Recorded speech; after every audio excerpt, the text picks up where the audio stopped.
brief word from our sponsors.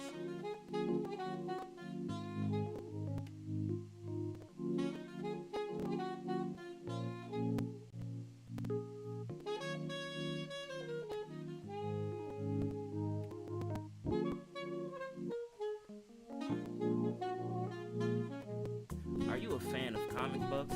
The Comic Shop has you covered.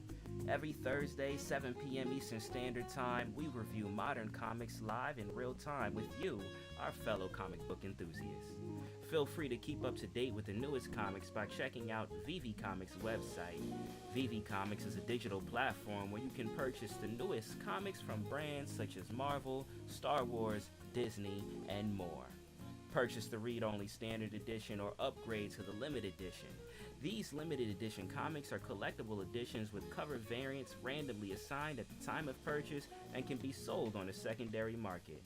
They also offer immersive features such as reading and displaying your comics in augmented reality.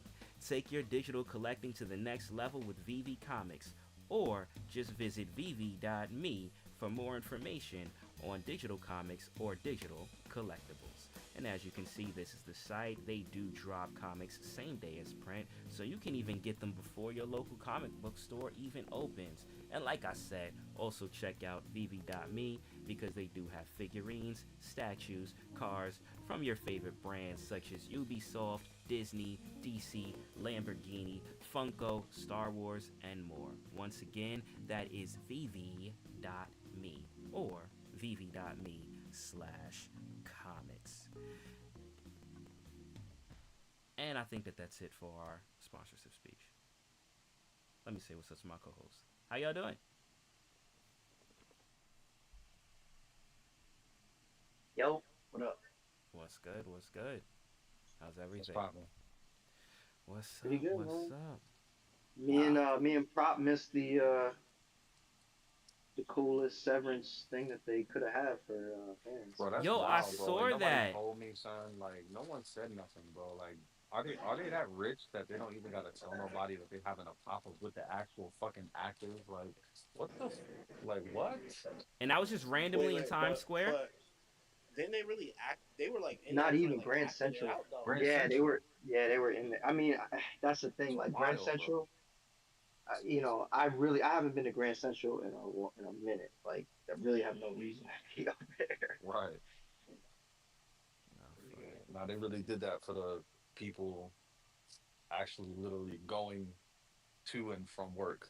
You know what I'm Yo, saying? that's a fact, That's bro. That is a crazy. That's why fact. I it's didn't even think crazy. of it like that. Wait, Wow. dude had The the old marketing. school. Dude had the old school vacuum cleaner, the one with no electric. Nah, Oh it's my like God, I bro. was like, yo, that was crazy. Yeah, it's wicked, bro. Real wickedness. That's dope. But That's dope. their face is crazy because if you look at them, like those people are highly talented, bro. Because he was his face hurt. That they were Hmm. really acting that joint out, like while people were Yeah. just like you said, casually just going through the train station. It was kind of Yep. crazy to see how focused they were. Yeah. I need to watch it on YouTube or something or whatever y'all sent me. 'Cause I ain't get a chance to see it yet, but Yeah, I gotta check Yeah, that Yeah, they out. did like a I gotta that check recap. shit's that out. crazy, bro. It yeah. was The 2 days recap was too, cool. bro. It was two That's nuts, days. man. It's Mm. totally nuts, bro. Like I don't know how the fuck I missed that, bro. Like that's crazy. I'm mad So, behind that. Like that should mess my week up. so you're ready to find out who won this give the first giveaway? Remember, we have two give for everyone in the audience. We have two giveaways. So this is just the first one. Y'all ready to find out who won? Ooh, Yeah, let's let's go. do it. All right. Let's Let's do it. It ain't were you me, so guys I able don't to care. pin the were you guys able to pin the live stream up top? Yeah, it's up there. Okay, all right, cool. So if anyone wants to watch it, I'm gonna do this in real time now, so you can see me find out who the winner is. Remember, the rules would have had to been followed because we will check to make sure. So if you check the live stream at the top, And tag two futters. See what I'm saying? you may have to move the bar over all the way to the right because it may start at you at the beginning. So just click the live stream and move it over to the right, and we will decide who won in real time. So let's see. Let's see. Here we go. Here we go. Hold on. Let me get my. Let's. We gotta build anticipation. Here we go. Mhm. There we go. There we go. Five,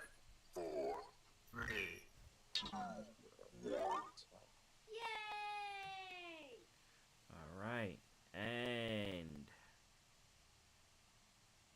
let's see. Oh. Okay. Okay. Let me see. I just gotta verify. Just gotta verify the rules as follow. You know we on like a 5-10 second delay. Who is it? Who is it? Come on. Oh. One? So hold on. So Doctor Strange pulled up. Nah. He popped up. He popped up. But I do gotta verify. So let's Oh. go. Let's check. Let's check over and see. Let's see. Let's see.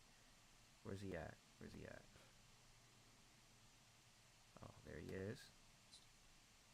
What the fuck? All right. Let's check those replies. Fuck is that? What happened? Prop, you good? All right, I do see right here. Here we go. The GIF, 3 entries, Comics Explained in there, and he got both hashtags, the Comic Shop and Rob Corp. So, yeah, there we have it. There we have it, ladies and gentlemen. We have our first winner for today, who is Doctor Strange in the building. Let me just Congrats. congrats. Piece of change. He's here every week. I know. Yo, right? I gotta say, I thought he was just posting pics of really good food, but then when I actually read that he's in the hospital, yo, bro, I hope you good. Hope you get well soon, dog. Definitely. Appreciate But it. sure, but bro, that wasn't regular food too. He had Nah, bro, I never seen that before. Yo, he was in a nice hospital, bro. He was in a nice hospital. He probably a Long Island Jewish. You know what I'm saying? They be giving it up. They be giving it up. Shout out, you know what I'm talking Long about. Island's nice. Long Island But Jewish. You know what I mean? Let's get that man. money. So yeah. Doctor Strange, right? Do something for a piece of change. You know what I'm saying? Let's go. So feel yeah, better, feel bro. better, bro. Feel better, bro. Good having you with us. Once again, for everyone, there is a second giveaway that goes on throughout the duration of the show. And to let everyone know how you can enter into the second giveaway for today is all you have to do is repost both the space and the live stream, right? The space and the live stream. You have to do both. It will be checked. And also, too, just to let you know, when I pull that winner, it's going to be randomly at a random time during the show. I'm not going to say when I do it. So you might not want to wait till the last minute to do it because you most likely might not be even in the drawing, right? So you want to do that repost as soon as possible, now preferably, so that way you can guarantee that you're in it, because like I said, I am not going to I'm going to do that off screen randomly in the middle of the show at a random time. And if you don't tag two footers, we're going to send you a mighty. Yeah, also you have to be here too. So when we call your name at the end of the show, you do have to be here. If you aren't here, if your PFP isn't here, we will roll again. So once again, tag both the space and the live stream, both, and you have to be present here when we call the winner. I think that covers everything. So I think the only last thing left to do is to introduce our guest, right? Yes, sir. Let's get him out. Let's get him out the curtain. Or who's the guest? Who's the guest? We're about to find out right now. Let's go. Bring him up.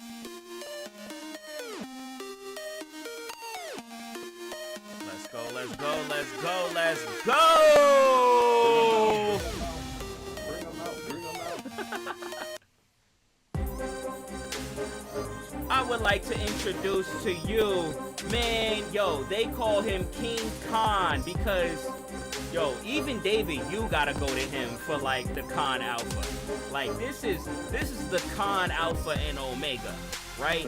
Yo, King Khan. You know him for sitting out front side VB Comics before it opens.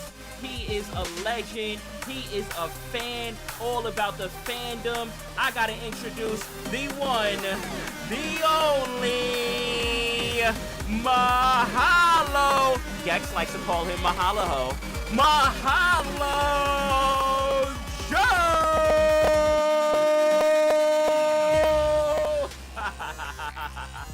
Let's go.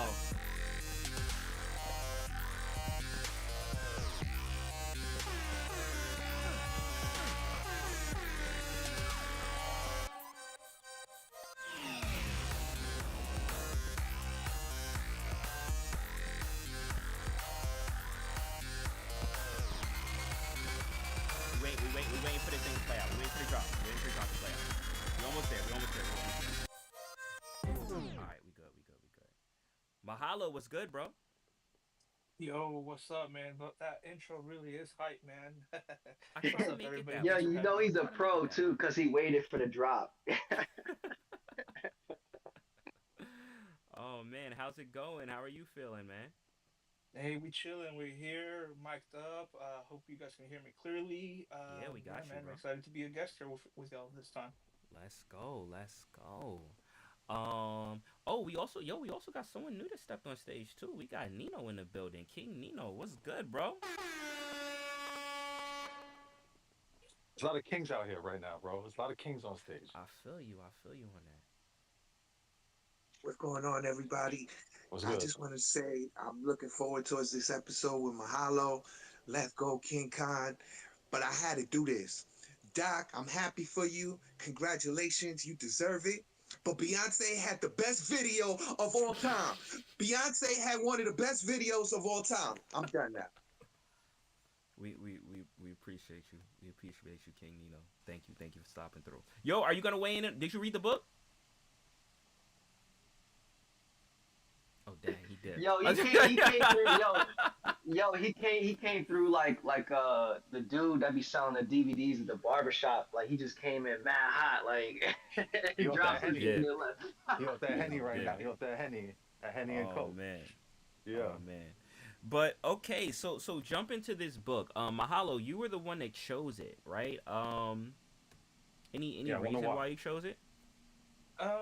I figured one shots are fun to read, especially for a lot of folks that browse around and it's hard to get them started on the series. So figured a one shot would be a good one to jump on. Now I was debating between this one, the Gambit one, and then this week we also had the Moon Knight one come out, That's and true. I actually do think the Gambit one is a great one too, but I couldn't decide between this one or the Hulk. I read Mm, the Moon Knight one and I was a little disappointed on that one, but this one okay. this one's They definitely got a it. good They one. got a Spider Gwen coming out too, right? I think next week, right? Yeah, that costume. No, they got Rogue coming out next Oh, week on the Rogue, following and one. then Spider Yeah, the Gwen. Oh, Rogue Okay. one looks fire. I'm Can't lie, so Rogue glad. one Aren't there looks like fire. aren't there like four books that's coming out total Yo, or something like that? Yeah, Five, yep. five, right? Five, Oh, it's Isn't five. it five. five? Oh Yeah. shit. I'm so glad you ain't make me read no Moon Knight stuff, bro. Thank you. Thank Wait, this book was fire though. This book was fire. I can't even lie. Okay. you. Was it And really? It it's wasn't bad, timely. bro.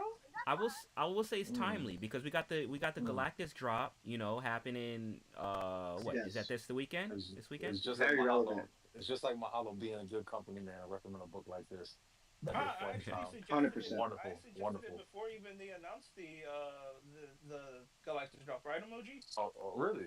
Really? Um, maybe I don't know. I don't remember. Yeah. I'm bad with All right. So timing. you It could have been. It could so have been. so you just went with the force then, huh? Okay. Yeah, I willed it to existence. It's the Con Alpha, bro. So he has these senses where he just knows where to be and what's Wait, gonna happen. but put it like this: haven't we been running like threes lately? Haven't we been getting like not great reviews, but Nah, we in the mid the run. mid? Okay, we're on the mid. Yup, Yeah, it's Okay, we've been been yeah, we've we're been on the fine. mid run. some Yeah. pretty poor reviews. Call me I don't. call me Captain Saber Comic now. Call me Now, Captain now, Saber now, what I Comic. Oh will man, say, are we gonna give our thoughts on this, or what's going on right now? we're gonna Cause run through it. I'm We're not. gonna Are run through we? it like Are we normal. really? All right. Yeah. All right. Like yeah, as per usual. So, As per yeah, usual. cause my initial all right. thoughts are actually that, like I Oh, said, really? it's a Yeah. fire book, bro. It really is actually, and I think Mahalo, with the blindfold on, he picked the banger. So Okay. Mm. yeah, You yeah, think it's I'm a happy. banger? Mahalo, I wouldn't expect anything less. It was bad. Probably it was bad Nah, I'm just asking because you got a lot of energy right now. I'm just, because it's Mahalo right now. It's Mahalo. I'm No asking. I know pause. I know he's about to pull out some information that we didn't catch.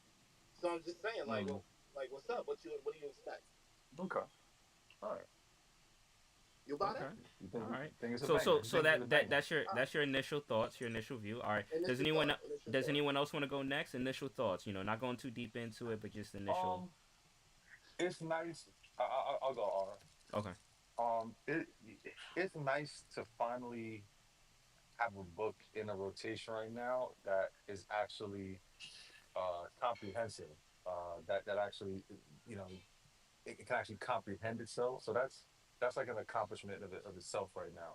I don't know like Emoji, how we got a deep. guest here too. I'm sorry to cut you off, Yes, Rob. sir. Yes, sir. We There's a certainly do guest have a here. guest. We We certainly have do a have a guest. We we certainly do. have a comic. We have a comic guru, comic Hall of Famer in the spot right now. Oh, we Shout do. out to Comics Is that Explained. Shout out is to that is Comics that Rob? Explained. Rob is in the building. Oh my Yeah, Let's goodness. yes, sir. Yo, go. Rob Let's came go. through. Yo, let's get it. Yeah. I gotta throw the horns real quick on this one.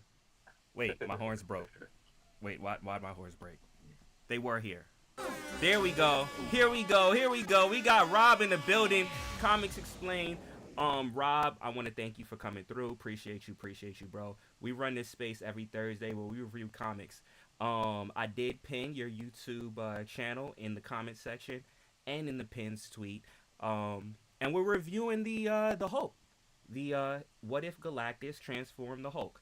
So, and I know that's something that you did review as well. If you want to come up, feel free. You are definitely welcome to come in and weigh in on this conversation. If you just want to chill and just listen to comic book talk, you can do that as well. But welcome, and I hope you enjoy the show. Actually, I hope you come up. But even if not, hope you enjoy the show. All right, Shout out cool. Rob Corp, man. Good to see you Shout here, out bro. Rob Corp in the building. Let's go. All right. Prop. So you were doing Yes, your sir. initial review. So Yes, want to sir. go We got back that over to. gravity now. You know what I mean? But yeah, yeah. It's just nice to have a book that that's comprehensive, with some action, like with some real action, with some superheroes that I actually want to see, that I actually care about, and one that I've been waiting to kind of get into a story on, which is Galactus. Albeit, like I guess some people think this story's short. Again, me as the comic book noob, I don't really know what's lengthy or not. So yeah, I don't know. I just I'm gonna save the review for later, but it's just good to have a book that where you can read it from front to back and it's actually enjoyable. So I feel you. so that I right there feel you. alone is yeah. Thanks, Mahalo. Appreciate it. Thank you. Not a Awesome. bad Awesome. pick. All right. But X, go ahead. Yeah, Who else wants to go with their initial thoughts on the book? yeah, Oh no, I just wanted to say that this pick was super relevant. Like I feel like not only with the drop coming up, but there was some themes in it or some things that happened that is a reference to what we were talking about last week that I can't wait to get into. So I'm hyped about that. Okay. Bet. And Mahalo, the person that chose his book in the first place. You want to go initial thoughts before we start doing a deep dive into this? Yeah, man, it was a well-written book. I think the writer definitely has a lot of potential for more. He was a I new writer, guess, right? you Yeah. know, having an ensemble to work with. I always love that. I mean, Donnie Cates is one of those ones that we know has definitely been, climbing up the ladder, and he's definitely been given the keys. And it's good to see that they're cultivating within letting people grow and all that. So I think it's really great to see that the action here is really cool. It's fast, and the dialogue is great. So it's just a great overall one shot that we got here. Okay. All right. Bet. So let's get to the book. So, once again, this is kind of these what if scenarios are kind of like, what if something happened different from, the main timeline or main storyline. And in this case scenario, you have the Hulk that ends up getting becoming the herald of Galactus, and getting the powers that come with that. And it starts out, it's interesting because it starts out on this planet Willamine, and you you see, I guess he's still, because he is Bruce Banner and he is like a hero. So he's trying to get the people to vacate, to leave the planet before Galactus comes and devours it. So he's doing that with these people, and obviously it's a race that doesn't want to give up or doesn't want to surrender. So they end up saying they're gonna fight. But what's crazy, they don't even say, all right, we're gonna fight Galactus. They just start shooting at the Hulk, which was weird to me because he didn't really do anything. Like he was helping them. But anyway, they start yeah. blasting at him. He turns One thing into the about the Hulk. Mm-hmm. one thing I noticed just real quick is that look thinking back, because the comic is a one shot. you don't really Hmm. have a lot of time to explain stuff. You just gotta start. You just gotta start That's shooting true. people. That's true. That's true. Really, what happened was he did say, I think he called them like idiots because He they said did. that He they're did. He warriors. did. He did. Yep. Well, So he that mumbled probably under his breath, but they're gonna not. take that as an insult because they're Yeah. warriors, right? And Yeah. automatically it's like let's go to war then, like not knowing who Bruce Banner ultimately is when he transforms to. So yeah, that was a mistake. But and then on top of that, the whole Galactics mix, which will, you know, blessing. Let's put it like that, Hmm. which we'll find out later, actually makes it even more like you guys don't even know, like. But it was cool to have that interaction anyway because it's like, I respect it. Like, like you come here, we were already informed, bro. We were informed. Relax. Hmm. We're good. You're trying to tell us what to do. So Hmm. go ahead, and then you're gonna insult us. So yeah, it was appropriate. It was appropriate to blast. So I get it. Okay. I Okay. mean, I I, don't know because he gave them a warning, like he gave them the evacuation and everything. So like they kind of were being a little stubborn in my opinion. Like he gave them the plan, like yo, like y'all ready to be out, and then it was like nah, actually we don't really like you, and they just started blasting them. But my thing is like, come on, a stranger comes into your home and tells you what to do, like, and they were forewarned already by Galactus. but he was still So my nice thing is, about it. He was no, still bro, nice about it. maybe if he transformed into the Hulk and then punched somebody like crazy, and then Hmm. then we could have been like, maybe we should go with him. But like he was just comes down there as a silver Bruce Banner, like, all right, guys, it's time to go. That's never gonna, for me, And Hmm. but I the can thing is understand what too, that I is. think I think he called them idiots in frustration because it's like it's really funny, right? Because you have the Hulk is always in these like really hostile situations where people already have an expectation of him. And in this approach, he genuinely was like trying to prepare them, like he's trying to do a good job. So it's even dope to see him out of like that, those kind of scenarios just in Very general. true. So it's like, he did everything he could and they still wasn't having it. They still hostile with him. It's like he can't catch a break. So it's like, man, these idiots, like that's just that was just like his most natural reaction. I feel you. I feel you. Yo, I wanted to ask you, what did you guys think of the look of this? Because we see the panel once he turns into the Hulk, and he has this silver over him, but he has like kind of like it's like chipped, Yeah. and you see Yeah. like the green. To me, Hmm. this is like probably the second coolest thing about the book. Is the actual artwork and then the art direction on the Hulk. Like I don't know. I feel like if it was just like a regular Hulk, I'd have been like, okay, like it's a what if. So like you want to use some imagination. You want to make people like kind of like reimagine. Like you're doing a reimagining, so why not reimagine the Hulk? And it was just really well done. It wasn't like they made Hulk into like a lime green, like a pastel green, like some weird, like he actually like made him look like a real Some old space Hulk. green. I Hmm. don't know, like some weird green, like he actually looks like a intergalactic Hulk. You know what I mean? Like it's super dope, bro. It's super dope the way he's now drawn. that you now that you said that, bro, because my initial take, I went back a couple times to the page and I stared at it because I'm like, I don't know if I like this, right? But Hmm. when we're going out of space and we're dealing with planets and everything like that, I agree with Prop. That's where I went. I was like, no, this is actually cool, and I like how they gave you the vibe of the Hulk by letting some green peek Hmm. through. But one complaint, I don't know what it is. I don't like the mohawk, bro. Like the little, like, you know what I mean? Like I like the Hulk with the He's full like Punk full Hulk. head of hair. He's like Punk Hulk. That's the one Yeah, thing that I yeah. really love too. That's mad funny, bro. That's mad. Oh, I actually liked it. you like the I actually mohawk liked too? it. Yeah, I like because the Okay, it's okay. got it yeah. gives like the surfer such a plain character. It gave a little extra personality Right. even in the banner state, form. Because isn't Hmm. he doing the job of Silver Surfer in a kind of way? I don't know. Yeah, This is just my he's in yeah my he's one of the. inexperience talking here, right? So yeah, Yeah, no, that's like exactly what he's doing. Silver Surfer was like the first herald. Galactus has had multiple different heralds, and in this case mm, scenario, it's the Hulk. But yeah, he's doing that. He's scouting out makes planets sense. to try So it and makes sense then. find, yeah, planets that Galactus can eat. It's just he cares about the people on it, so he's trying to get everyone off. Like he's finding him a planet, but he's trying to get everyone off before Gotcha. Galactus comes and devours it. So with this whole run, you said there was 5 issues, right? That's coming Mm-hmm. out. Like this what it's not. Well, actually, they all are what of Galactus. I was looking at them, right? So Yeah, but you with think different these are people. all runs of if they were the Herald? Yeah. Is that where Mm-hmm. you're going with this? Okay, Yeah, all right, got yeah. it. They're all hypotheticals. If this one was a herald or if this one was a Oh, herald. that's it's gonna be Yeah. sick, like we were saying. Yeah, that's gonna be Yeah. yeah. So then after that, you kind of get a glimpse into how how Bruce Banner is going about his job as being the Herald, and then it flashes back. I think what 5 years earlier.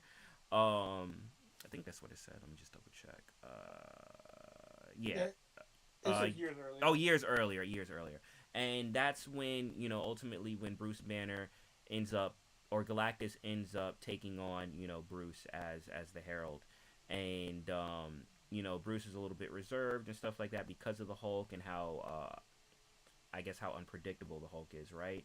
But Galactus is like, I don't really care, because he's looking for powerful beings. So he says, if you do this, I'll spare Earth, right? So obviously Bruce is like, all right, I'll do this. Now it's funny because Galactus knows that Bruce is going about this like little project of trying to evacuate worlds and stuff like that. And he kind of like just lays it out to him. He's like, because it flashes back to present day, and he's like, this is your little hobby that you want to do with evacuating. I could care less as long as it doesn't mess up with you with you giving me planets. You could do what you want. But it is interesting to see that he's Cold. going. Yeah, he's going to this extent to kind He of like. he just Mhm. sound like a normal boss in everyday work life. To be honest, Oh yeah, Galactus. Oh for sure, 100%, 100%, 100%. But I he's like like, the look, but man. you know what the twist is to it though. I actually like the fact that he gives them the opportunity to evacuate. It's not like, Mhm. hey, dude, like I need to get the world and everybody else on the planet. Like I need it all.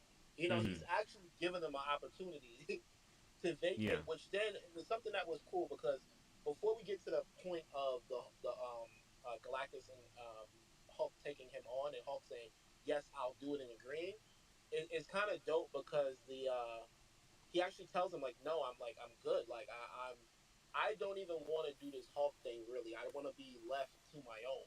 Like this Mhm. Hulk thing is too much. Mhm. So to the point that he gets to like helping people, that actually eggs them on. Like, oh, I can leave this place where I'm like looked at as destructive and come here and just say be on my own, which goes back to X's point in the beginning where it's like it's kind of dope how he's like trying to spare people. Like that's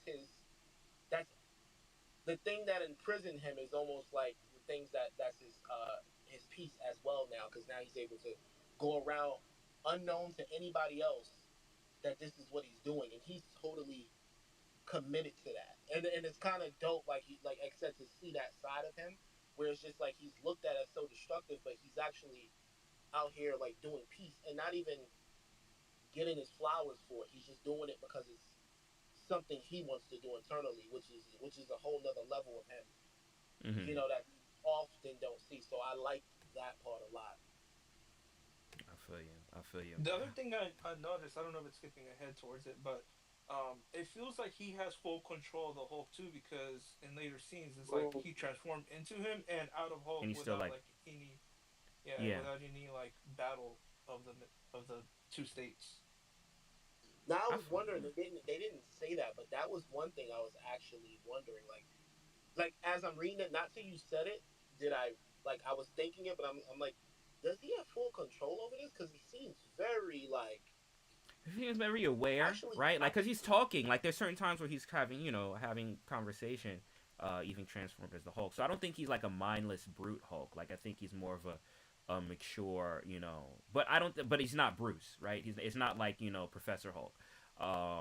But it is, I guess, a more, Well, I with the guess, power of aware, Cosmic Man, you aware. just have like a whole upgrade to your I was yeah, I was That's gonna say true. I That's wonder true. how the cosmic power of coincides with Affected with him. the radioactive. Yeah. Yeah, yeah, and that's one thing where you kind of Th- like, that's hmm no. Sorry, Mudgy. no, go That's ahead. another thing I do notice is like when X said like the gamma energy. Like if you when you see Bruce flying, you see that little gamma on his feet as he's flying, which I think is Hmm. really dope too. Like just seeing little traces of gamma energy with the power cosmic just seems like a crazy combo. Yeah, yeah, and that was interesting because I'm so because you see Bruce, all in all silver, and it's kind of like a little reminiscent of the Silver Surfer, kind of aesthetic. But obviously there's no surfboard. He's just flying. So I thought that was interesting. But yeah, so he's doing that. He's talking with Galactus, and then he gets sent to the next planet that he's supposed to send Galactus over to, and it gets a bit interesting. It gets a bit interesting because he runs into the Avengers, namely Tony Stark, Captain Marvel, Vision, and he's trying to tell them to evacuate, and they have this ship that they're putting everyone on, and it ends up kind of like being I guess an argument that ends up happening specifically between Tony and Bruce, and it ends up Hmm. and it ends up turning into a fight. Kind of like because of what he's doing, right? Because they're like, you I guess you kind of betrayed us, or you're a sellout, or whatever the type of reasoning, is, because he is still, working for Galactus to conquer these worlds. And, a fight ensues, and ultimately and this was the reason why I kind of really was excited to review this book, because the power of the Hulk, right? Silver Surfer didn't have powers, right? When he inherited the abilities that he got from Galactus. So you take a powerful being, and an OP powerful being like the Hulk, and you imbue him now with cosmic energy. I wondered, well, what does that look like? And we see that when he goes and fights the Avengers, because he tears through them, bro. Like, I think he kills Captain Marvel. Well, according to Yeah, the video that I saw with with Comics Explained, he said he killed Captain Marvel, um, yeah. because he took her cosmic power away from her. Vision, he kind of like just blew him up from like the inside with cosmic energy. Uh, Yeah, exactly. Because the mhm. cosmic energy, if it's like he can, apparently he can, become intangible Yeah. from it. But if it's too much power, then it'll overload him or whatever. Hmm. Yeah, yeah. So The crazy yeah. thing about the Hmm. crazy thing about the interaction is that um, not to jump ahead too much, but it's like the Avengers lined the Hulk up to try to get him up out of there Hmm. because of his unpredictability. But Mm. meanwhile, in Wait, that's a conversation, it's twist. That's like a twist. Hulk. That's a twist. Right, Hulk. I mean, yeah, Tony is like fully knowing this, and at the same Hmm. time telling the Hulk that he's like a sellout. Like, you know what I mean? So, Mm. like looking Yeah. back at it, it's this And that's the yeah, you got irony that. dirty tactic. And that's what I wanted to get into, right? So let me fill in the audience, right? So during this fight, right, because Tony's kind of like the last one that's going up against the Hulk, and obviously, the Hulk overpowers him as well. But Tony kind of like hits him with the revelation where the reason why he got picked up by Galactus in the first place was because they sold him out to Galactus. They were like, this guy's unpredictable. We can't really control him. Huh, you need a herald? Take him.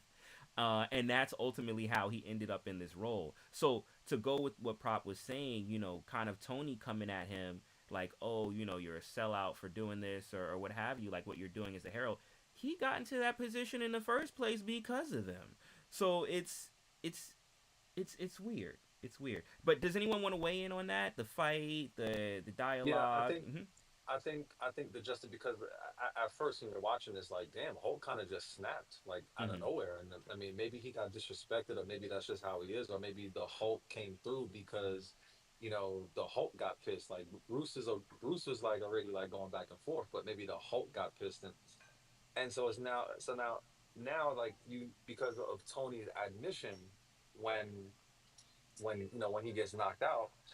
it's like you kind of don't have to reconcile in your head why the Hulk did that, Mm-hmm. because now it's like, you know what I mean? It's like the Hulk is fully justified in doing this now in retrospect, whereas before you were like, damn, he kind of like, OD'd, he kind of crashed out, right? But Well, I mean, I don't. I want to hear what Boog has to say first about this interaction before I say what I want to say, because I'm really interested to see how you interpreted this whole part of the book. Okay. Nah, go ahead, bro. Real quick. Go ahead, real quick. My bad. Go ahead. Copy. All right. All So right. what the only thing I want to say and point out is the writing of Tony is so good in this book because it's a one shot, it's a one off, but like the interaction and you feel so like while I was reading this, I felt so bad for the Hulk because again, it's like you see these themes where this is like almost a perfect fit for him, right? This whole Galactus move to the point where he feels like he almost is chose this. Like he feels like he knew, okay, like I want to do this, I'm gonna go with this. And then to still be put in these scenarios, to see his old comrade, to see the Avengers, and for them to still treat him like the same way after what he's been trying to accomplish, because of him he's able to evacuate these people. He came correct, and it's like it still isn't enough for the Avengers. It's still not enough for Tony. Tony still knows how to push his buttons. And when the Hulk had checkmate on him, Tony knew exactly what to say to set him off. He knew exactly what to do to push him over the edge to bring the Hulk out, and he knew exactly what was going to happen. It's like he's so cocky, he had the Hulk Buster, and it it's still exactly, wasn't enough. exactly. He just so what you're saying is that he kind of wanted to bring the Hulk Buster out with his new improvements to try to see if Exactly. that would even.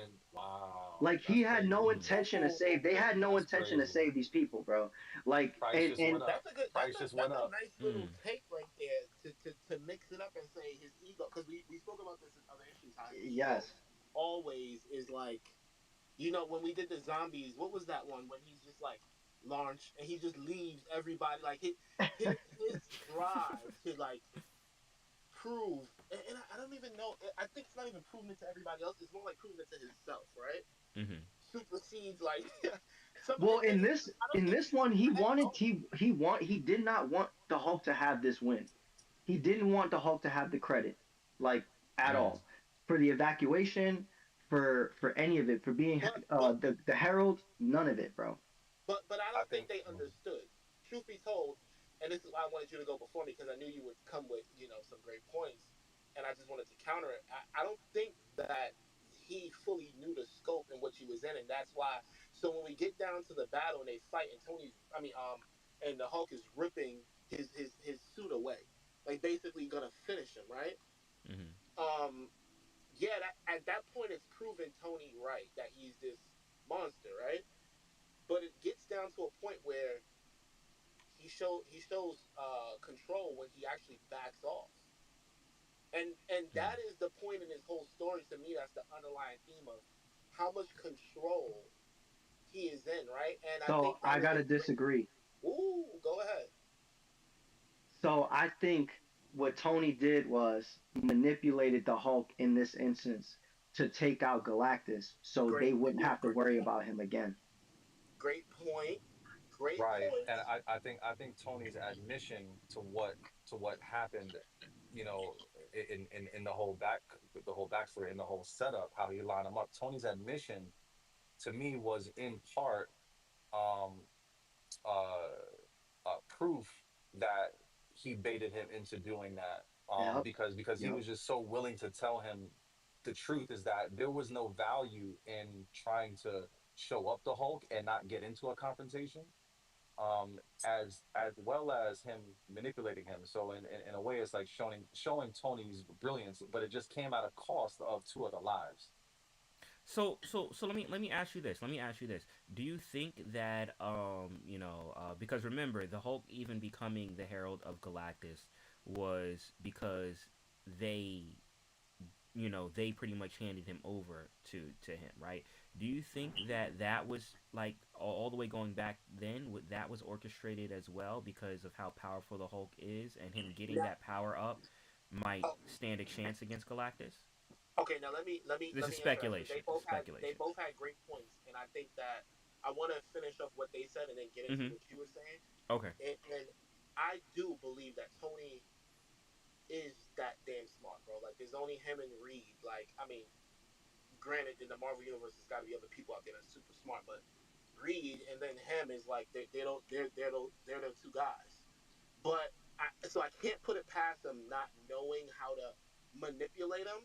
But Banner himself is just I I'm not gonna write him off as this.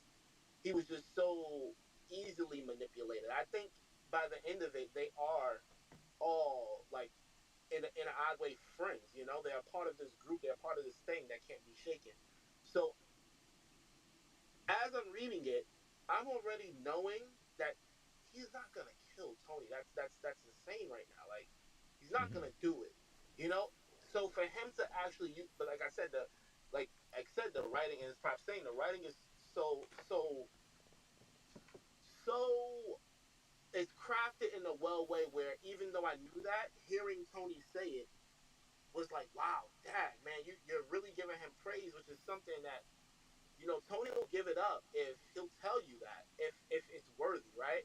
And Mm-hmm. I don't think he got backed into a corner because the Hulk was gonna kill him, and that's why he said it, right? Like, so I do agree with you guys on all that, but there's another component there where I'm saying like there's a point in time where the Hulk could not do that, right? And I'm just saying the underlying theme has to be this. It's not all manipulation.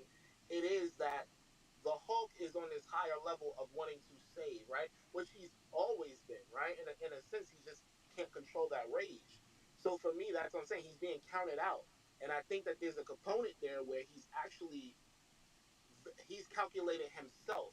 And when Tony just gave him that spark, it's like, okay, why work for him and still allow planets and people to die when I can redirect this energy and see what I'm, you know. So Mm-hmm. there's a tango going on, but I do agree with you guys that that Tony definitely, yeah, he manipulated him to a point. Okay. Okay. Let me Yeah, check yeah, in. yeah. Mm-hmm. I agree. No, I was gonna say I agree with you. I think there's still some autonomy in the Hulk or Bruce at some point. It's not full manipulation, but it just seems like things just came together. You Mm. know.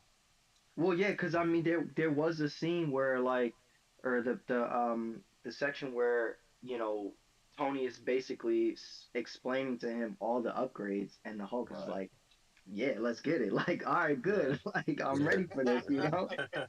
Yeah. I feel you. I Yeah, feel that little smirk in the panel was It's kind of good. cool. It was like he was like, Yeah. "Yeah, you're Yeah. right. I can't.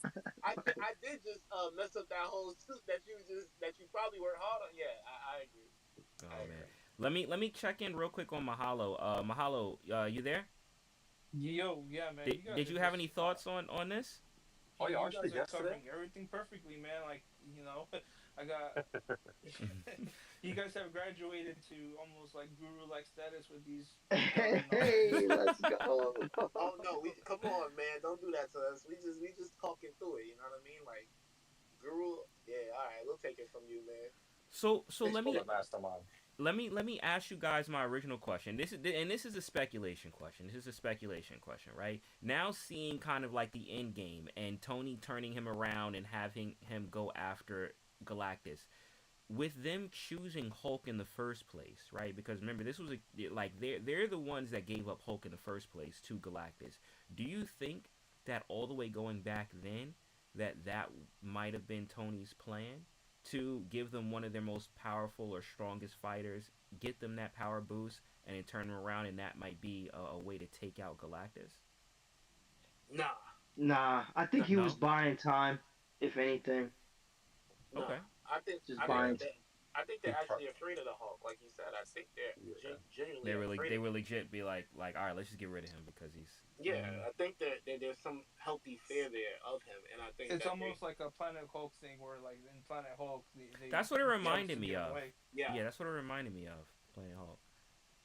But okay, cool. So then that's pretty much how the book ends, and it ends with the Hulk going after Galactus. It would have been dope to see that fight. It's sometimes with these Yeah. one offs, you kind of like you wish like, dang, I wish there was more.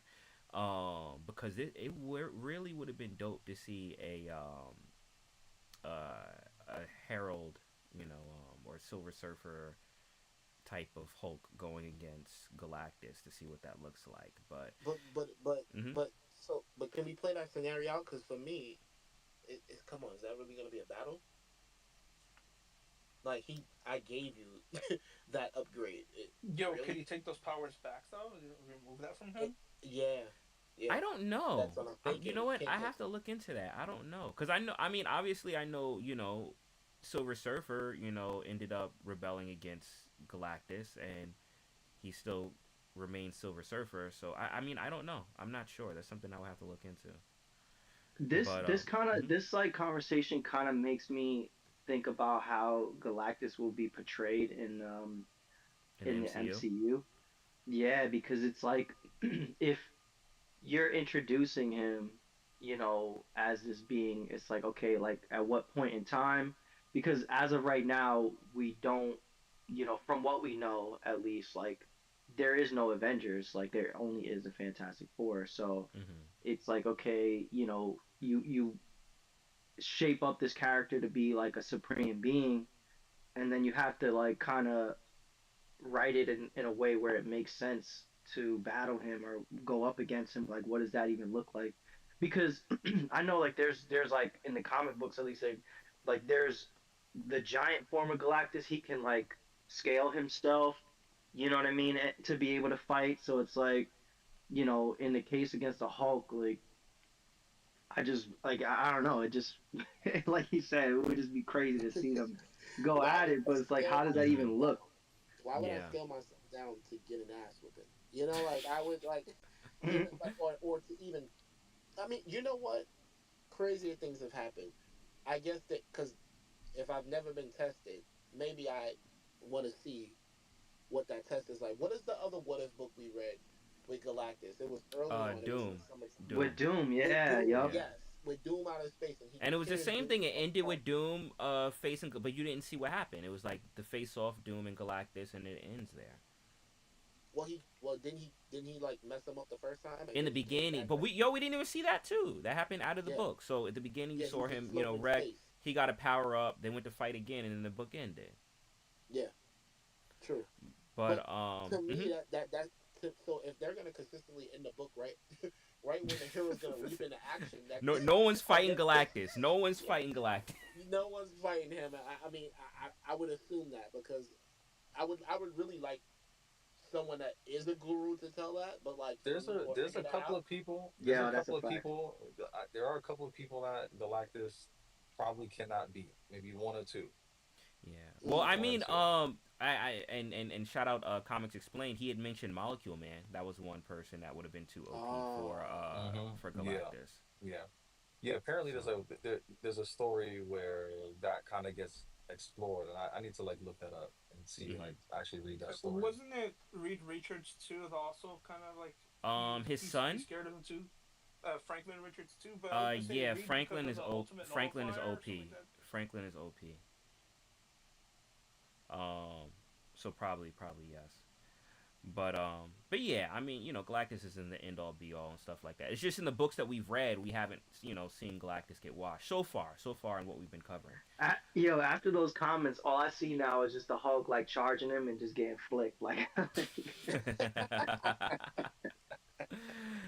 All right. So we're at the review portion of it, right? So once again, for everyone in the audience, we do, score these books, and it is an average score. Now, this is a community thing, right? So Anyone that has read the book can feel free to come in and weigh in the discussion, in the review, and your score will actually weigh towards the overall comic book score. Because I don't want it to be like, all right, it's just a us thing. Like the comic shop gave it this score. No, like we really want to open it up so that way, everyone can have a voice, everyone can kind of, and we pull it all together as far as what the rank or score of this book is.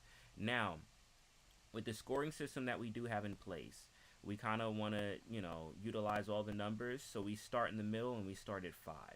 5 means that the book is mid. You don't like it, you don't, hate it. It is what it is. Going up from 5, 6 means it's above average. 7 means we rock with it. 8 means we rock with it heavy. 9 means it's lit. And 10 means this book is immaculate. It is pure perfection, a gift from the heavens. Mwah, chef's kiss. Amazing, right? Going down from 5. 4 means that not really feeling it. 3 means the book is kind of ass. 2 means it is basura, straight trash. And 1, we are actually warning you not to read this book because it may cause post traumatic stress and detriment and harm. Please don't read it. So that is the scoring system so you can get an understanding. Once again, anyone that has read the book, feel free to send the request up. You can come in, tell us what you think, give us a score too, and that will also be calculated into the overall comic shop review score for this book. So, does anyone want to kick it off? Unless you're a futter, you can't come up and give a score today. If you're a futter, you can't. I'm making an No executive order trolls, right no now. trolls, no trolls, no trolls. All right, I guess I'll start the review off as always. So You gonna kick it off, book? yeah, yeah, All yeah. right.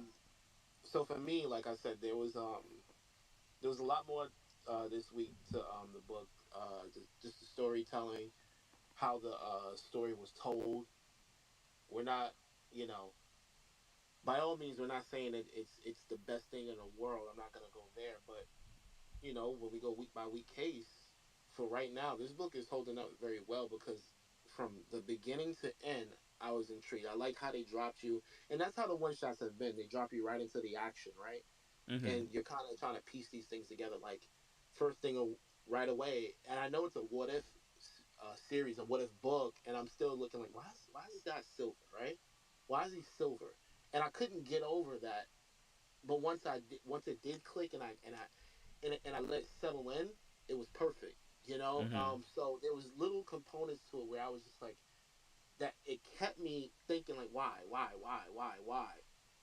And as the book matured and I got through it, it actually gave me, you know, more more reason to like it. So I have really no major complaints about it for one shot. For I know that we're not gonna get the full story. I know it's gonna leave us on a cliffhanger. I know but the action that we got for these books that we've been reviewing, as far as because we're only reviewing the new books as they come out, right? Trying to stay Mhm. current. Um, we haven't had a pretty good what if book in a while, and I think the action kept up, the dialogue, the Tony, how we spoke about how he could be outsmarting them, and there's just so many different angles that we can use the what if title with, right? So I think it held up to its name. It left us wondering what if, and Mhm. yeah. With that, I'm gonna give it a. See, my argument, like I always said, I wish the one shots have their own category. Like I don't want to. I know we're supposed to go week by week, and we're not supposed to consider anything else, no past books or anything. But like, Mhm. I want to go 8. You're gonna give it an 8, so it means you I want rock to with it go 8. heavy. I'm gonna go 8. I'm gonna go 8. And this is I this feel is this is comfortable significant with because that it's a reading. new writer, right? And depending on how he Yes. does, this is like something that opens up the doors for him to do more stuff. So yeah, no, it's interesting, especially for like your introductory, right? As a writer I for enjoyed it, Marvel. bro. I enjoyed it, and we read some good stuff with people that are established. So it's like, yeah, that Mhm. was that was pretty dope. I Okay. can't complain. Cool, cool, cool. Who Yeah, wants to I'll go drop. next? Uh, You, I'll drop the remix. I'll drop the remix. You gonna Um, go next, prop? yeah, I'll drop the All right. remix. Um, yeah, yeah. The book. Um, yeah, I see Boogie score matches his energy. I felt like he was gonna go 8 on that. You started to give it a 6, and then you realize like actually you enjoyed the book, and sometimes it's just really a matter of just enjoying a book, right? Kind of you kind of get like 2 points just for actually enjoying it. Um, yeah, I think that for a what if book, like I think what if books are a gift and a curse, or like they can be a good thing and a bad thing, right? And I think Mhm. I feel like I've read one or two what if books before, and I know of them as a comic book noob, right? So Mhm. and in one way, a what if book is like, damn, like I want to read what's real. I want to read what actually counts in the universe, so I'm keeping track and stuff. But at the same time, it's like if you tell a really good story and and and that's kind of all I thought of before I read it. I was like, what's up with this what if thing? Like, is it gonna be a good story? And the thing that I realized about what if books is I'm learning is that if the story is relevant in a way, like if it meaning if you read a what if book and you can't tell it's a what if book, then I think you won, right? Mhm. And when I read this, it was like this could actually be real. Like of all the crazy stuff that happens in Mm. the Marvel universe, this is like watered down compared Mhm. to some of the stuff that you read that actually happens. Like this didn't even have to be a what if. It's almost like the what if category is You can see it happening. You can see it happening. yeah, it's happening. It's almost like the what if category is dished out to experimental writers or new writers or something as like a rite of passage or something. I don't know, but and I wouldn't know that. I'm just saying like that's what it Mhm. could be. But anyway, when it comes to the story, um, I think it's just well like the pacing is really good. The pacing is extremely well done. The way it starts out, it's like yeah, like are there some like typical um cookie cutter way of telling a story and whatever, but at the same time it's just really good. And then you also have a lot of action off the rip too. We read books that don't really have a lot of action, and some of the some stories is like you feel like you need the action early, and some stories is like oh the action the dialogue is really good. I don't really care if it's like if the action is at the end, but this one they the writer he was very aware. It seems like he was just very very aware of what you needed to do to be able to tell a story, even if it was like kind of like not necessarily jumping around and trying to be too experimental. So i in the beginning of the book where you see Bruce Banner talking to Galactus, I thought that was a really dope part. It almost looked like he I was like the like art. Luke's. Yeah. Yeah, the artwork, the Mhm. colors, like everything is good on the eyes. It reminded me a little bit of like Luke Skywalker being seduced by the Force, um Mm. in the beginning. For some reason it just kind of gave me that, but at the same Mhm. time like it's like damn, it's the Hulk, like and I feel like I've only read maybe like one Hulk book before, or book with Hulk in it, maybe two. So like anytime you tell a good story with the Hulk in it, and then you got this new Hulk that's flying around like the Silver Surfer, I just thought it was really dope, bro. um Long story short, I think because of the artwork, the pacing, and then and just all the action, and all the action was good. I feel like there was a couple of hiccups in the actual artwork, and like moments where like someone was getting like where the Hulk was throwing Tony, or like certain things were just like I feel like the sounds weren't kind of lining up with the action at some point. Like there's just a couple of missteps in the artwork. Other Mhm. than that, like where I kind of got lost. But other than that, I think like, again what RX said about the dialogue. The dialogue was actually really really good. It wasn't Mm. like too elementary, and it wasn't too complex. Like it was just right on point. Tony Stark was amazing as Tony, and uh, what else? I feel like the climax of the book where you see Hulk and Tony go at it with the suits, definitely the best part of the book. Was really good, and finally at the end where you have Tony coming out of the suit, just the way like Tony Stark would. I don't know, just everything was just really appealing with the book. And I think the way that you end a what if book on a cliffhanger is actually really smart for the type of writer, or for like a new writer, because you want, like, the trick is that you want people, and you want the studio to want more, right? Like, you don't give them the whole thing. You don't give them, like, you it's actually smart. Like, if you're a new writer, giving someone a cliffhanger, and people, because people are gonna ask about you, right? They're gonna ask for more of it. So I thought the Mm-hmm. cliffhanger was perfect, being relevant to what's actually happening on the business side of this. So all in all, I'm gonna go with a 7 on You're this gonna give it a book. 7? I'm Okay, so that I'm means you I'm rock I'm, with it. I'm I'm definitely gonna give this book a 7. I feel like it started to get high. At some point I was pacing. Like, when I was maybe like 30% into the book, I'm like, this book is pacing a 9 or 10. Like, if you get like a little more content here, and you get really dynamic like this could have been like a 9, it could have been 9 or 10. I'm telling you. Mm-hmm. So but it worked its way down to a 7. I think that's pretty good, because y'all know I don't really give out sevens like that. I But think the I feel you.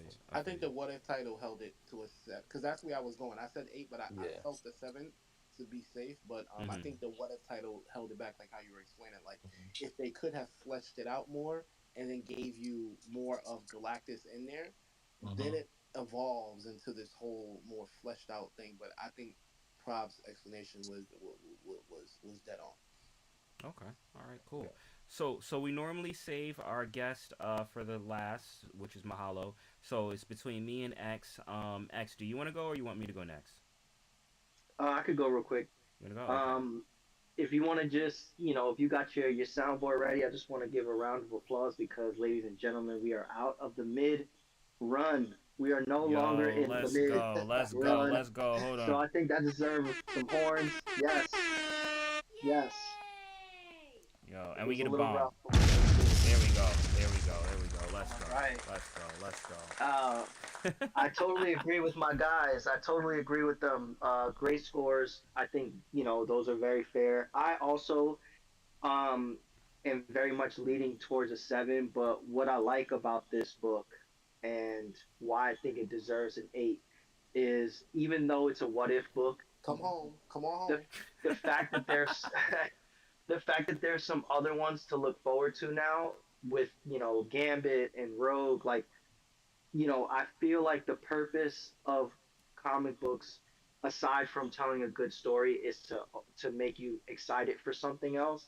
And I think this book did a really good job of making me excited to read any of the other ones, in no no particular order or for no reason other than, like, okay, they did a really good job with the Hulk, and now I'm interested to even just see what everybody else looks like, or how their powers now are Except gonna kind of affect. Prop still doesn't want to read Moon Knight. He said he still doesn't want to read that one. Yeah, Moon I Knight, mean, bro, do not Moon Knight might understand. be the most interesting one though, if you Might, No, he think no, about might. it, Moon Knight is because really one of my favorite characters, bro. Don't do that, bro. Moon Knight is really that guy. Don't do that. dude, Don't do that, I'm telling you, with the different personalities, like, how does that look? bro. Is he actually gonna care what Bro, come Galactus on. The does? different person. What are we talking about right now? That's one of the greatest things about Moon Knight, bro. Is that, come on, like, we'll be here. Come on, don't do this. Don't do this. All Go right, ahead, all right. X. Go I'm ahead. sorry. I'm sorry, X. I interrupt you. My bad. My bad. My bad. No, you guys are good. You guys are good. Nah, yeah, this book was just, it was straight to the point in the best way. And, I didn't even think that we could even get that deep. And the fact that we did, it wasn't like rehearsed or like thought. It just, it was a very well picked book by Mahalo.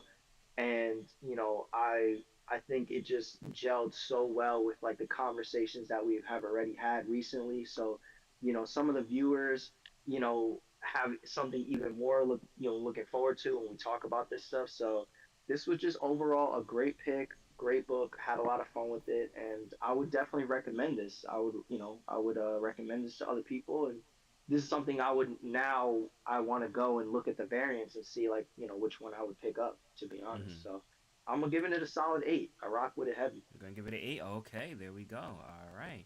So we got two eights and a 7. Now it's on me, and then we're gonna Let's finalize with go, Mo. You bring it Mahalo. home. Bring it home, baby. Once again, anyone else that does want to come up and review, you can. We got two more reviews on in it, but it's an open review. So if you want to weigh in, just send up the request, and you can come in, tell us your thoughts of it, give it a score, and it will be calculated into the overall score. Community reviews. All right. So for me, hold on. Let me go back over. All right. So going into it, like I said, I was kind of excited to see what this looks like, right? What does it look like for the Hulk to, be a herald of Galactus? Because he's already, he's pretty strong character, right? And depending on what variation of the Hulk can be pretty OP. So I was wondering, well, what does this look like with this upgrade, with this power up? And I will say that first off, I thought the art was amazing. I thought the art was really really good, especially the scene with Banner and Galactus when Galactus confronts Bruce Banner. It was I don't like the technique. It kind of reminded me like these watercolors and things like that, but it was really really dope. I like the art, but one thing that I will say about this story is I felt the characters. I felt the characters. Bruce felt like Bruce, right? Trying to save people, trying to do whatever he can to help people get off the planet before Galactus gets there, making this a mission of his, right? So much so that Galactus is like, look, I know that this is your hobby. I know this is something that's important to you, but I don't care about this, man. Yo, just make sure my planet is ready. So so I like that. Tony felt like Tony. Tony, being this manipulator or being and that's why I posed the question: could this possibly have been manipulated from the beginning? I don't know, but a lot of the characters felt like their characters in this what if, and even though it's a hypothetical scenario, you still want to make sure that the characters feel true to who they are, and I felt they did that. It did that. Now, the story itself, with them betraying the Hulk, and them ultimately uh, turning, casting him out because how unpredictable he is. That, and if I really want to dive into that, that I could kind of wonder about because the Hulk still seemed like he had a lot of his wherewithal, right? Even in this book, with him communicating, with him doing certain things, he didn't seem too out of control. He only really, raged out when people were shooting at him and stuff like that. But it makes me kind of question, well, at this point or at this stage of Bruce Banner and the Hulk, was there really much to fear? I don't know. But nonetheless, that is, the reason that they gave. Now, the that revelation I thought was dope because it was something that I wasn't expecting. Anytime that a book can kind of like surprise me and give me something that I wasn't expecting, I thought was cool. It did give me that whole World War Hulk vibe, and then the turnaround of the Hulk going against Galactus. I still and you know what? I can't fault it for this because this is honestly what it is, right? It's supposed to leave you on a cliffhanger. It's supposed to make you feel like what happens next. But really, I want to see the rest. I don't want it to end like this. As far as just all right, the Hulk goes to fight Galactus. Okay, well then what? But there is no then what because it's a what if one shot. So that was a bummer, but I can't fault it because of that. And if anything, that's something I could say is actually good, right? It's good because it makes me want more. And this writer, especially with it being their first foray into Marvel, I think that this was pretty solid. We've reviewed a decent amount of comics from well seasoned writers and stuff like that, and this for someone brand new. I thought that this was a really really solid job, and I'd be looking forward to other things that they put together.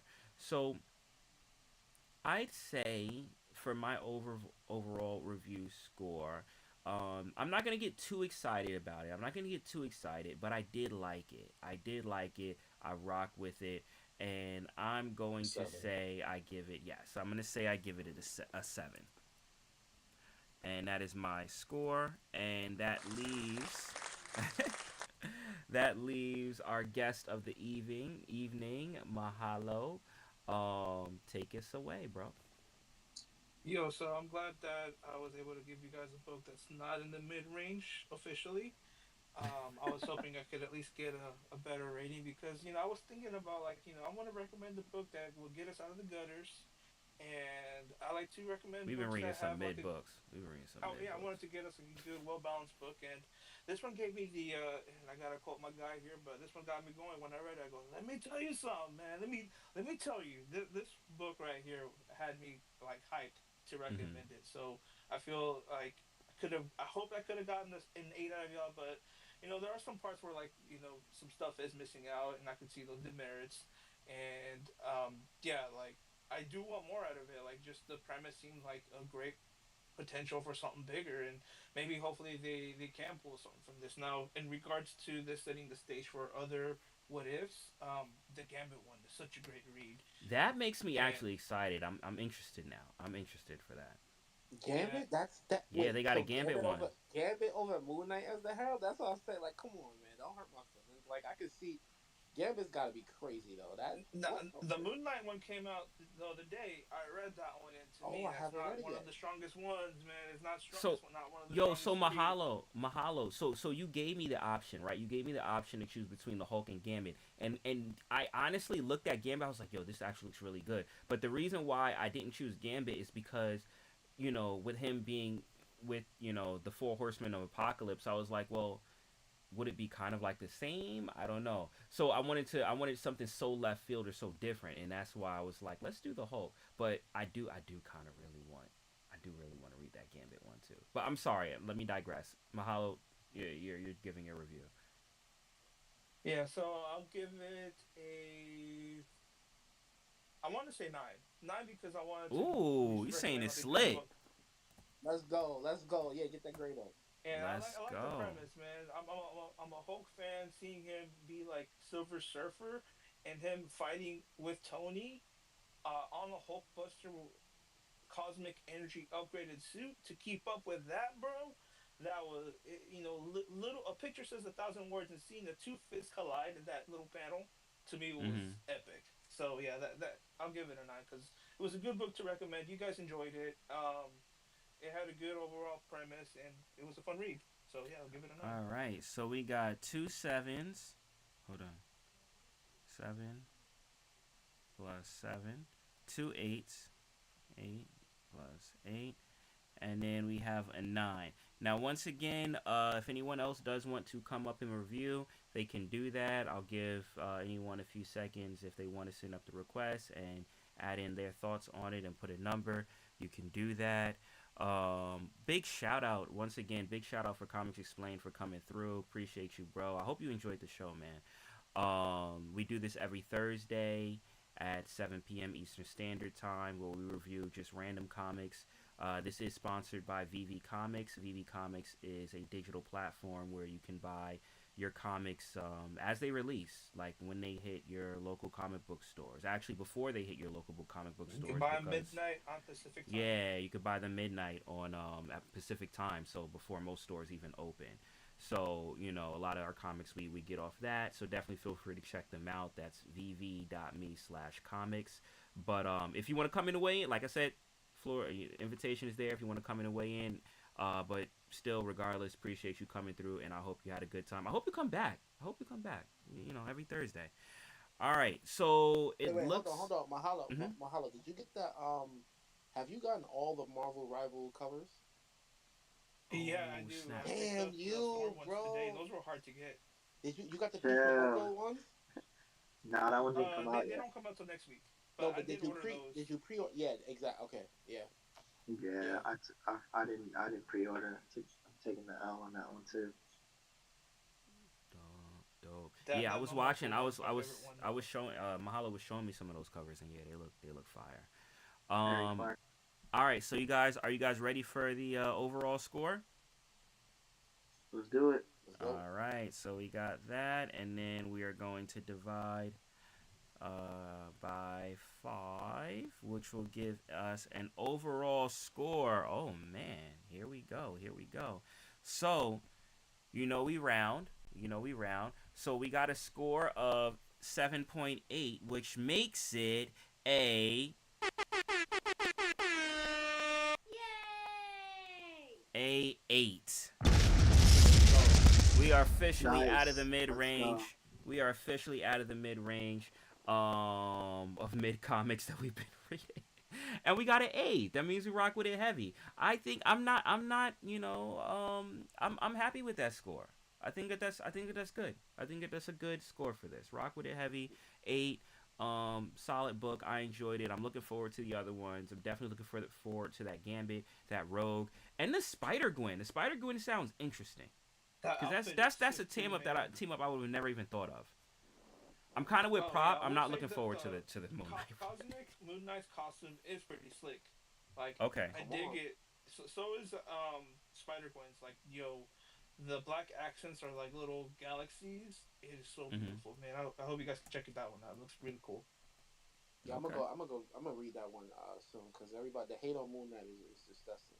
But shout out to the 180 people on the live stream too. We We didn't got come back. 180. 170. You said 180 or 178. Let's go. 178. Nice little round up. Close. We got a giveaway. We got a giveaway to do. Once again for everyone, and this book was timely because we do have the first appearance of Galactus dropping on VV as a digital collectible this weekend. So definitely, hey, it's Galactus. But we do have a giveaway for today for those that participated in. And once again, all you had to do was to repost the space and the live stream to be a part of the giveaway. But I did do that randomly throughout the night. So if you're reposting it now, it might be too late. All right. So are you guys ready to have me pull up who the winner of that was? Once again, they do have to be in the space. If they aren't in the space, we are gonna re-roll. So hold on. Let's go. Let's All go. right. And you could name it, bro, because we're on like a little tape delay. Oh yeah, you So guys are on delay. You guys are on as soon delay. as All you right, roll it, you I'm can gonna say the name it. name. Yeah, I'm gonna name it, and you guys let me know if they're in the space. Because if they're not in the Got space, we're gonna re-roll. All right. Cool. So and also I gotta check and make sure they actually did what they what they were supposed to do. So here we. Congratulations, Comics Explain. You're the winner. Come up and get your prize. No. All right, here we go. Here we go. So we're gonna do countdown. 5, 4, 3.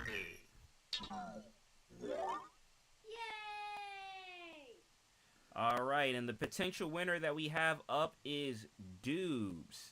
Now, you guys can check to see if he is in the space, and I will check to see if he did do the Yeah, repost he is. as he was supposed to. He is here. Okay, all right. So let me see if let me go to his profile. Is that Umbreon? Oh, he's I flexing. think that is Umbreon as his PFP. He did retweet it and like the post. He retweeted it. Did he? No, he had to retweet the space and the live stream. Was that done? My thing is Yeah, he like did both. he did both. Oh, all right. There we go. Winner, All right, winner. and Yep. we have our winner for today, Dubes. In the building. My screen is on the spinning wheel of death, so my live stream isn't having that pop up. But I will take you guys' word for it because, all right, Dubes. If you want to come up and say anything, feel free. If not, it's cool. Don't worry about it. But we will make the announcement so that way MC can get that over to you. And we have our two winners for tonight. We got Doctor Strange and Dubes, which is dope because both are regulars for the show. So I'm happy to see that. All right. Before we wrap things up, did you guys have anything to say before we close out? Yeah, of course, of course, of course. Thanks everybody for showing up for the over 200 people in total between the live stream and this Let's go. space right here. We appreciate y'all every week, every Thursday at 7 o'clock. Thanks Comics Explain for coming through and seeing the little bit that we have to offer. We don't claim to be experts at this, but we just all love the movies and the comic books, and that's what we read here and there. So we put this together to just hang out with our VV fam because all of us we got it. Most of us got into this digital thing, or we were into this physical thing, and it's all brought us together. You know, whether you stop collecting now, we have people that started collecting again, and everybody's just here having a party every Thursday and enjoy each other's time. So we appreciate you for stopping by. And as always, I thank everybody, boobs, doobs, vegan things, as we Vegan say. things. You know, everybody, Gary, everybody, Casual, KC, True Tech, with the two techs, Doctor, you know, feel better, bro. Those 5-star meals in the hospital is really, you be good in no time, bro. I've never seen nothing like that, bro. So we gonna pray for your health, and hope everything gets better with you. We got Roly Tails, O'Milly, My Collectibles, Nino, all y'all. So we appreciate all of y'all. So yeah, next week, Thursday. Let's get it. Definitely, definitely. And Boog, I just want to add to that too, the because this is important, right? Because I know a lot of people, they tune in, and some people say, well, I don't really read comic books like that. I may be listening and learning, but I don't know where to start. And the thing is, this space really literally started from people that wanted to just dive in. I, may have been familiar with graphic novels prior and things like that, but I never really read serialized comic books like this, not until this. So, now jumping into it and getting involved in these storylines and reading them, and actually being able to review them is crazy. So, for anyone that may feel like it's daunting and things like that, don't feel that way, because you start somewhere where we're all kind of like just going on this journey together, and and experiencing these stories, and just taking what we can from them. So anyone that wants to be a guest, definitely feel free to hit me up. It is open to anyone. Any book that you look at and it's like, oh, you know what, I want to read this and see what it's about. Let's do it. Hit me up. But Can we it's do? hmm? Can we do next time I come up? Can we do? Was it Batman? What's the one that came out? I forgot the name. Mahalo. Wait, I Yeah. gotta hold on. I So, gotta say what's up real quick, but he just came up. He just came up. Yo, we got Comics Explained in the building. We got Rob in the building. Rob, what is good? What is good? What is good? How are you doing? You gotta unmute yourself. He is up, right? I see him as speaker. no, he's Oh, here. there you He's go. Oh, here. there you go. There you go. Rob, what's up, bro? He's got to get the sexy mic to work. Hold on, give me a sec. The anticipation is killing me right now. Yeah. No worries. No worries. No worries. Yeah, sometimes the sound is glitching a bit. I don't know if you're on your phone or if you're on a PC. Was this a Um, butt dial it could have been, maybe he came up on stage by accident. at That the could perfect time? that could be a thing. It could be a thing. Damn. Is that better or is that worse? Oh, you're good. Hey, You're there we good. We go. got you. We got you. What's up? What's up? How you doing, man? Not too bad, man. Yeah, dude, the show's really, really good. I will say one of the things that really is awesome, like having done this for so long, is to kind of like occasionally sit down and look at like the entirety of the comic book scene Mm-hmm. across social media. And I wouldn't be like arrogant enough to be like, and it's because of me, but it is nice to be able to say like I had a hand in helping build it and helping it grow. But Mm-hmm. yeah, man, like I think it's this is dope. You guys have like a whole setup um to teach people, how to get into comics because you're not wrong, right? I mean, it's super daunting trying to get into comics, especially right now, right? Like the Krakoa era ended in the X-Men, and so people are like, now's a great time to jump onto the X-Men. It's like, no, it's not either, because it feels like X-Men in the 1990s, right? They have like 20 books or something like that coming out right now, Mm-hmm. between miniseries, one-shots, and the main series. So it can be really difficult to get in to the world of comics. So yeah, Mm-hmm. especially if you're coming from like a manga background, Mm-hmm. totally So different beast. so what would you personally recommend, right? Like for people trying to jump in and things like that, how to dive into it, especially since we have a lot of Honestly, new man, people here. Mm-hmm. it depends on what you like. truth to tell, like it 100% depends on what you like. Because there's a million different places to start, right? So if somebody said, okay, like I want to read, I don't know, like what Marvel Rivals is really big right now, right? Hmm. So if somebody said, okay, like I want to read Moon Knight. I mean, I made a little TikTok video thing or Twitter video thing, whatever it was, and I was like, just go read the Jed McKay run. Like, have you guys read the Jed McKay run from Moon Knight? We haven't, but it's No. something we could check out. Bro, the Jed McKay run is amazing. So there's this really cool moment, and technically Deadpool did it first, and I mentioned this in that video, that little Hmm. Twitter video, but like there was this really cool moment where there's this head vampire in the city of New York, right? Because the vampire race across the world in Marvel Comics is kind of split into factions, and Hmm. technically you have Dracula that oversees it all, and while you do have little groups that kind of answer to him, you also have like rogue groups that exist out there. And Hmm. this one guy had just like rolled into New York and was systematically turning people into vampires, building out a brood, and then having other members of that brood turn other people into vampires. And so, recognizing how dangerous Mark Spector is, right? Because like Moon Knight's killing off vampires over time. This guy goes to like Taskmaster, and he's like, "Hey man, so I need you to kill, Moon Knight for me." And Taskmaster's like, "Absolutely not. I'll go after somebody else, Spider-Man, Hulk, whoever, but I am not going after Moon Knight. That guy's crazy." And Oh so, man. yeah, so like then he goes to Moon Knight and tells him, "Hey man, like this guy's trying to kill you." So Moon Knight and his group, right? This is when you get like the Midnight Mission and all that stuff. Hmm. So Moon Knight and his guys end up catching up to like this big vampire group and the vampire leader, and he has one of his guys activate the sprinkler systems, and the vampire guy is like, "Really, like that was your plan to like activate a sprinkler system?" He's like, "What are you gonna do?" And Moon Knight's like, "No, no, no, no, no." He's like, "You think I'm a superhero?" And that's true. Technically I'm a superhero. I'm also an anti-hero. He's like, "But I'm also a servant of Khonshu. That makes me a priest, and I Mm. consecrate this water." And then he turns it into holy water and like kills all the Oh. vampires in one fell swoop. It's amazing. Like, and that's like the second story arc, right? It Okay. gets better and better as time goes on. Um, and I won't spoil the ending of, well, not really the ending. I won't spoil the way the Jed McKay's run segues into Blood Hunt. Hmm. But it's really cool. But yeah, so I mean, if you wanted to read Moon Knight, I would say the Jed McKay run Jed is really the McKay. only one you need. Right? I want to say maybe it's like 20 something issues in so far.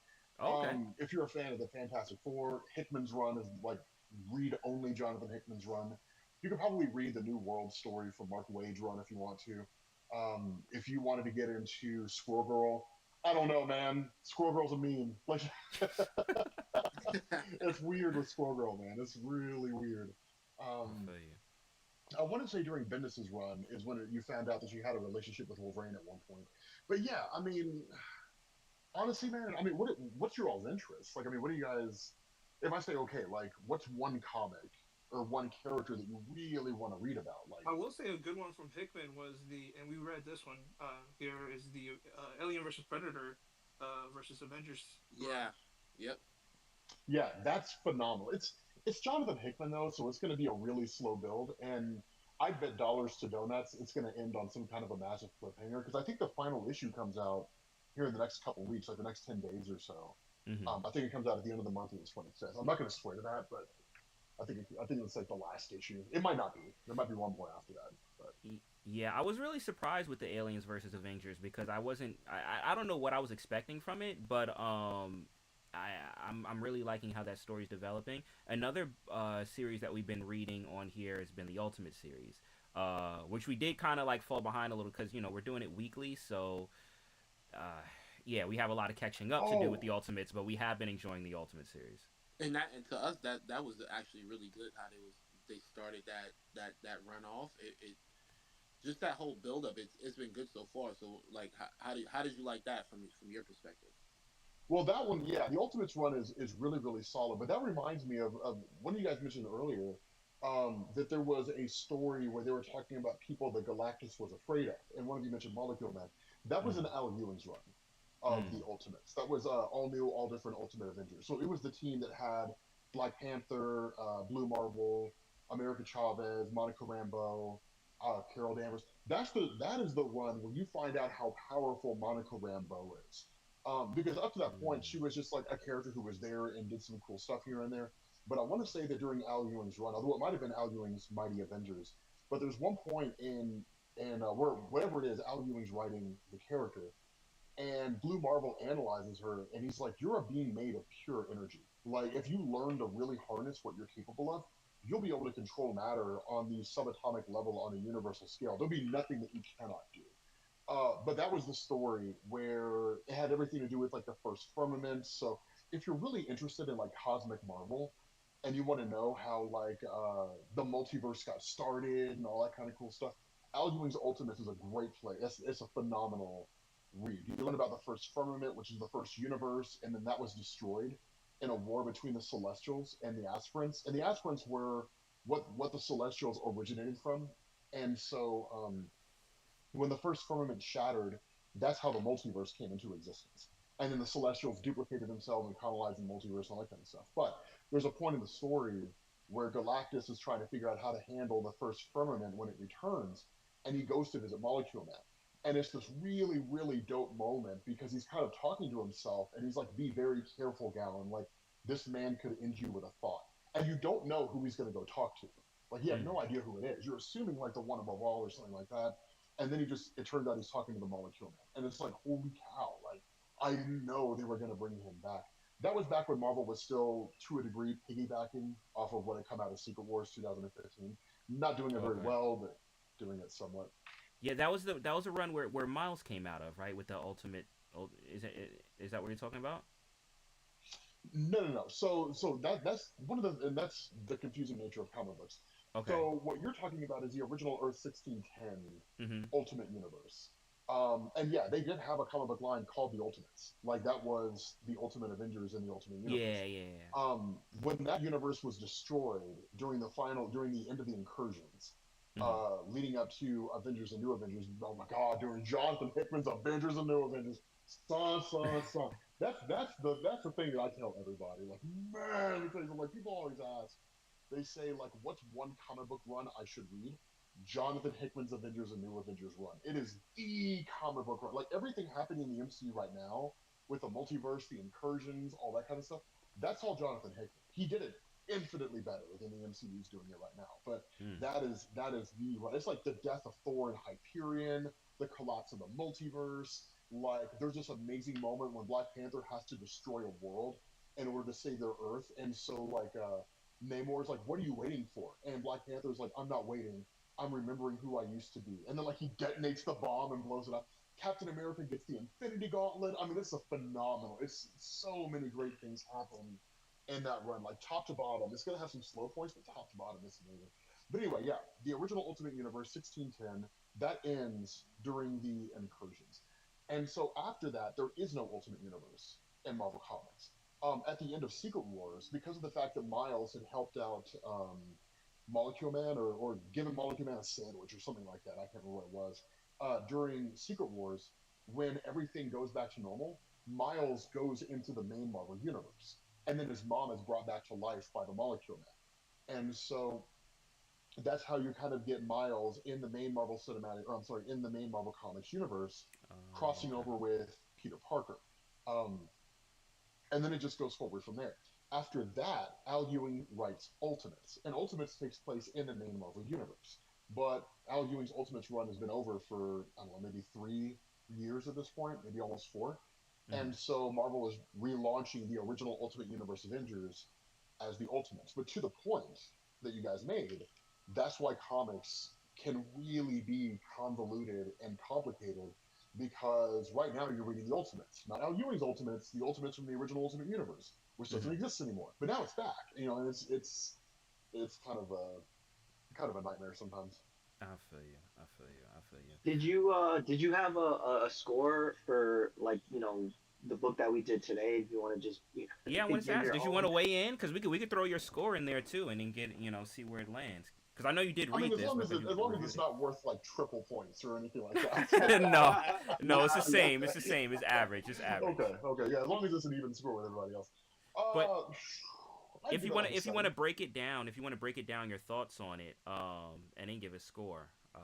like how you, whatever you want to do, whatever you want to do.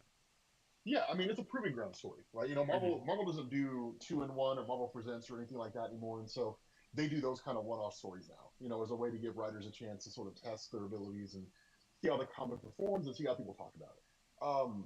I mean the story was great. I'm with you guys. I really would have liked to have seen what happens next, if for no other reason than to see a fight Same, between Galactus and Yeah, Hulk. man. Oh my Um, the god. only the only issue that I have with that potentially going down is that because of the way the comic was written, it was written by a new writer, and Mm-hmm. so there's not really any indication that I can't remember what the writer's name was, that he would be able to grasp how a fight between Galactus and the Hulk would go down. Ooh. What does the Hulk Mm. look like now that he's amped up? Because truth to tell, over the course of that story, you don't really see him do much in Mm-hmm. terms of like raw power. I mean, sure, he fights the Avengers, but an Incredible Hulk imbued with the power cosmic would be on a whole nother level from Mm. virtually anybody that we. That's why he killed Carol Danvers so quickly, right? And that's why Iron Man had to talk his way out of it. But truth to tell, like a fight between Hulk and Galactus, that would be interesting because Hulk has something that none of the other heralds had had. Frankie Ray, Terrax, the Fallen One, Silver Surfer. He has infinite strength. And how does that compare to someone like Galactus, who has an infinite source of power with the power cosmic, that has the caveat of always needing to feed? Could the Incredible Hulk basically outlast Galactus in a fight? I don't know, right? I mean, conventional wisdom would say no, like the Hulk would get slapped around, and that would be it, right? I mean, he'd be Mm-hmm. wiped out in an instant, but who knows? So I don't know exactly how that would unfold, but for a story that was designed for the purpose of giving a writer a chance to show what they can do, right? And to kind of chew, to give them something to chew on, right? And demonstrate their mettle. It was fun. Right? The story was good. It was interesting. Kept my attention. Was it the best thing I read? No. Was it the worst Mm-hmm. thing I read? Absolutely not. So it was I'd give it somewhere between like a 5 and a 7, maybe a solid 6. You're gonna Is give it a probably what I would. 6? Okay. Yeah. Now, if you're Okay. talking about the Gambit comic, that gets like an 8. That That one's story really was good. amazing. Whoa. Dang. All right, we Why? gotta read the Why? Yeah. Gambit. We Why? gotta read the That Gambit. was Did you Hey hey, Rob, great. did you read the Moon Knight one yet? explain why? Why I have not Gambit read Nah, it. we gotta read it, bro. Oh, We okay, Oh, okay. can't. 100%. You Yeah, guys we can't. really.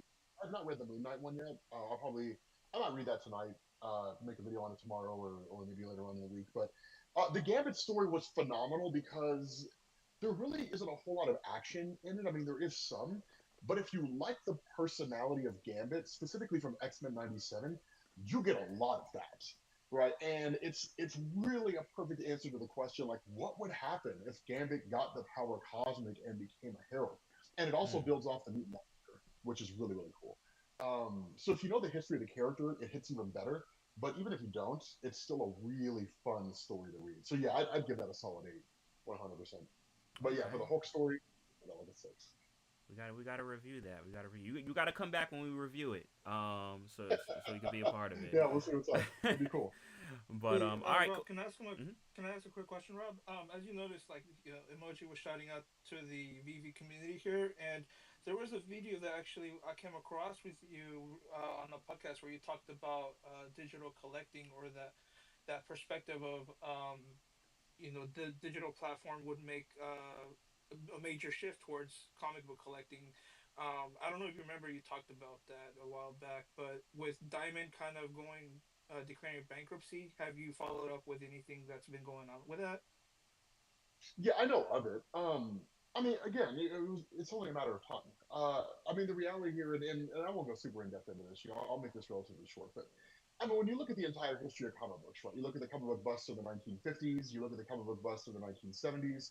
You look at the comic bust of the 1990s, right? I mean, when you look at all these eras where the comic book industry, for any number of reasons, is on the verge of going belly up, and you kind of look at the way things exist now, especially when you know the back end story, right? When it comes to like Marvel's ownership, Perfect Film and Chemical, and when you look at Jim Shooter, and you look at guys like, oh my God, what was his name? He was the CEO of Rembrandt that was brought on and took over Marvel. But you look at guys like Jim Galton and so on and so forth. You come to this realization quite readily that the comic book industry functioning in a way where they only really sell physical comics, like that's their main goal. It makes it a laboring beast, right? I mean, how much time do people spend on their phone? Like TikTok, Red Note, I guess is the new thing, Twitter, so on and so Mm-hmm. forth. People read on their phones in a lot of instances, even if only because of articles and so on and so forth. Um, Moving more towards a digital sphere is going to, I think, in the long term, keep the industry alive. Because in my mind, it's a hard sell to go to like a 15-year-old kid and say, hey, you live your entire life in a digital space. Come read this physical book. No, that most likely will not happen. I mean, it could, and there's no reason to completely dismiss that. But I think that the smartest move for Marvel and for the comic book industry in general is to inverse their position and to focus more on digital than physical. And I'm saying this as a guy that's got physical copies of X-Men #1 from Stan Lee and Jack Kirby, signed by Jim Lee, right, and made out to me. So I'm never going to sell it. I've got all four variant covers of X-Men Volume 2, issue #1. I've got X Factor #1 from Bob Layton. I've got X Force #1 from Ron Liefeld. I have God, what else do I have? Wolverine #1 from the old Frank Miller and Chris Claremont run. I mean, I have a lot of physical comics. The first appearance of Reverse Flash. So as a guy who does have a lot of physical comics, I'm not talking as somebody who is avidly against collecting, not by any standard of measurement.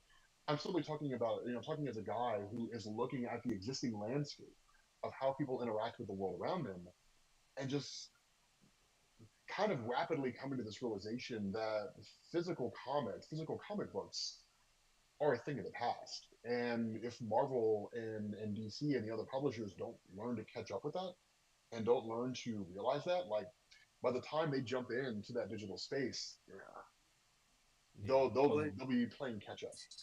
they kind of Yeah. have jumped into the digital space now as of what I mean, 2 or 3 years now. Um, we've been collecting the digital the scarce digital format of Marvel Comics for a while now. Now we obviously have even comics, which Emoji was talking about, where Marvel drops the brand new comics on their digital platform. So they are transitioning, and they do very relevant things. I mean, like they'll drop things on DVD that correspond with what's actually happening on the shows or the films. Um, yeah, so we've been on that for a couple of years now, and yeah, it's pretty cool. It's pretty cool. Yeah, and I get stuff like that, right? The Marvel has their Infinity comics, right, which are digital only releases and things like that, and they take the existing comic book lines and consolidate them into the Infinity line, which are effectively just retellings, or just Mm-hmm. Mm-hmm. digitally adapted versions of print comics, and that's cool and everything. But when has like Dan Slott been brought on to Marvel to write a digital only comic? When has Jonathan Hickman been brought on to do that, right? Like all these writers that they have over the years. Matt Fraction supposedly coming back to Marvel to write some stuff. Maybe we'll end up seeing Craig Kyle and Chris Yoff make their returns. But I would bet you all the money in my pockets to all the money in your pockets, which I'm wearing pajama pants, so I got nothing. That when it comes to Marvel bringing on and specifically Marvel bringing on their top tier talent, they're Mm-hmm. having them write comics, so they're just going to go straight to physical copies. Now, if they want to keep that print aspect going, Sal over Comic Con had a great idea, right? Years ago, we were doing the weekly poll, and he Mm-hmm. said that Marvel should just move away from floppies and instead just release like 6 issue trade paperbacks, and that's it, right? Mm-hmm. You don't have to collect issue by issue. Now that has its upsides and its downsides, right? I mean, I don't know. I mean, you guys are relatively new getting into comic books, and I don't know what Mm-hmm. your experience has been so far, but it's not that uncommon for me to go and read a comic book, get to the 6th issue, and then forget what happened in the first, and Yeah. have to go back and read the first issue again, Oh in yeah, order to that's Yeah. remind happening. Yeah. myself. Yeah. It That's does. Yeah, It definitely does. happening with us. Um. And I. one thing yeah, I can say, is that when you're speaking about the digital, the beauty of this whole thing is that we actually, a lot of us, like I said, some of us were already collectors of physicals. Some of us got into it strictly because of the digital, but now there's mm, this merger. So when you said, like you said it, one's not washing the other one totally out. It's making us collectors of both, because now I've got physicals. I've got the Akira Batman. I have this one. I'm collecting stuff that I would not have thought about because of the digital platform. So it's a Mm. perfect marriage actually, and I can see it. And we're just trying to keep building on that foundation Yeah. that we've already set, and that's why we appreciate it because we've met these people here in this community, and we're growing. And now look, you're here, Yeah. so I wanted it's a testament I, of all this of this building that we're doing. I wanted to add, Rob, to something that you said, because it actually was interesting and I didn't think about it before you had brought it up. And you mentioned as far as things being like exclusively digital, right? Like thing things being written primarily first and foremost for it to be digital, right? And that, potentially being the future. And you know what? I could honestly see that, and the reason why I can see that is because you already have variant cover comics that only exist digitally. And I don't Yeah. know, how familiar you are with VV Comics, but when they release their comics, especially like the older comics, the classic comics and stuff like that, they'll have variant covers. They'll commission artists and stuff like that. The Marvel artists to come in and do variant covers that literally only exist in digital format. So if that's already happening with the art and with the covers, I could definitely see that happening with the entire book down the line. Yeah, 100%. And that's where you kind of run into this bit of a difference between the collecting space Mm-hmm. and the casual space, right? Because Mm-hmm. you guys are already avidly interested in comics. And people collect for different reasons, right? Some people collect because they want to flip the comic at some future point in time. Some people like me collect because handing X-Men #1 to Jim Lee and having him spend 15 minutes, right, which he does of his own volition, Mm-hmm. literally giving me a rundown of what his life was like reading comics as a kid. Got a once in a lifetime experience that I'll never have again. That's my Mm-hmm. reason. People collect for reasons here, but the bigger point is that you already have a motivation to be involved in the comic book space. Yeah. But for somebody, when Secret Wars comes out or Doomsday comes out, and people are like, I mean, I'm curious what the origin of Doctor Doom is, like a soccer mom or a hockey dad.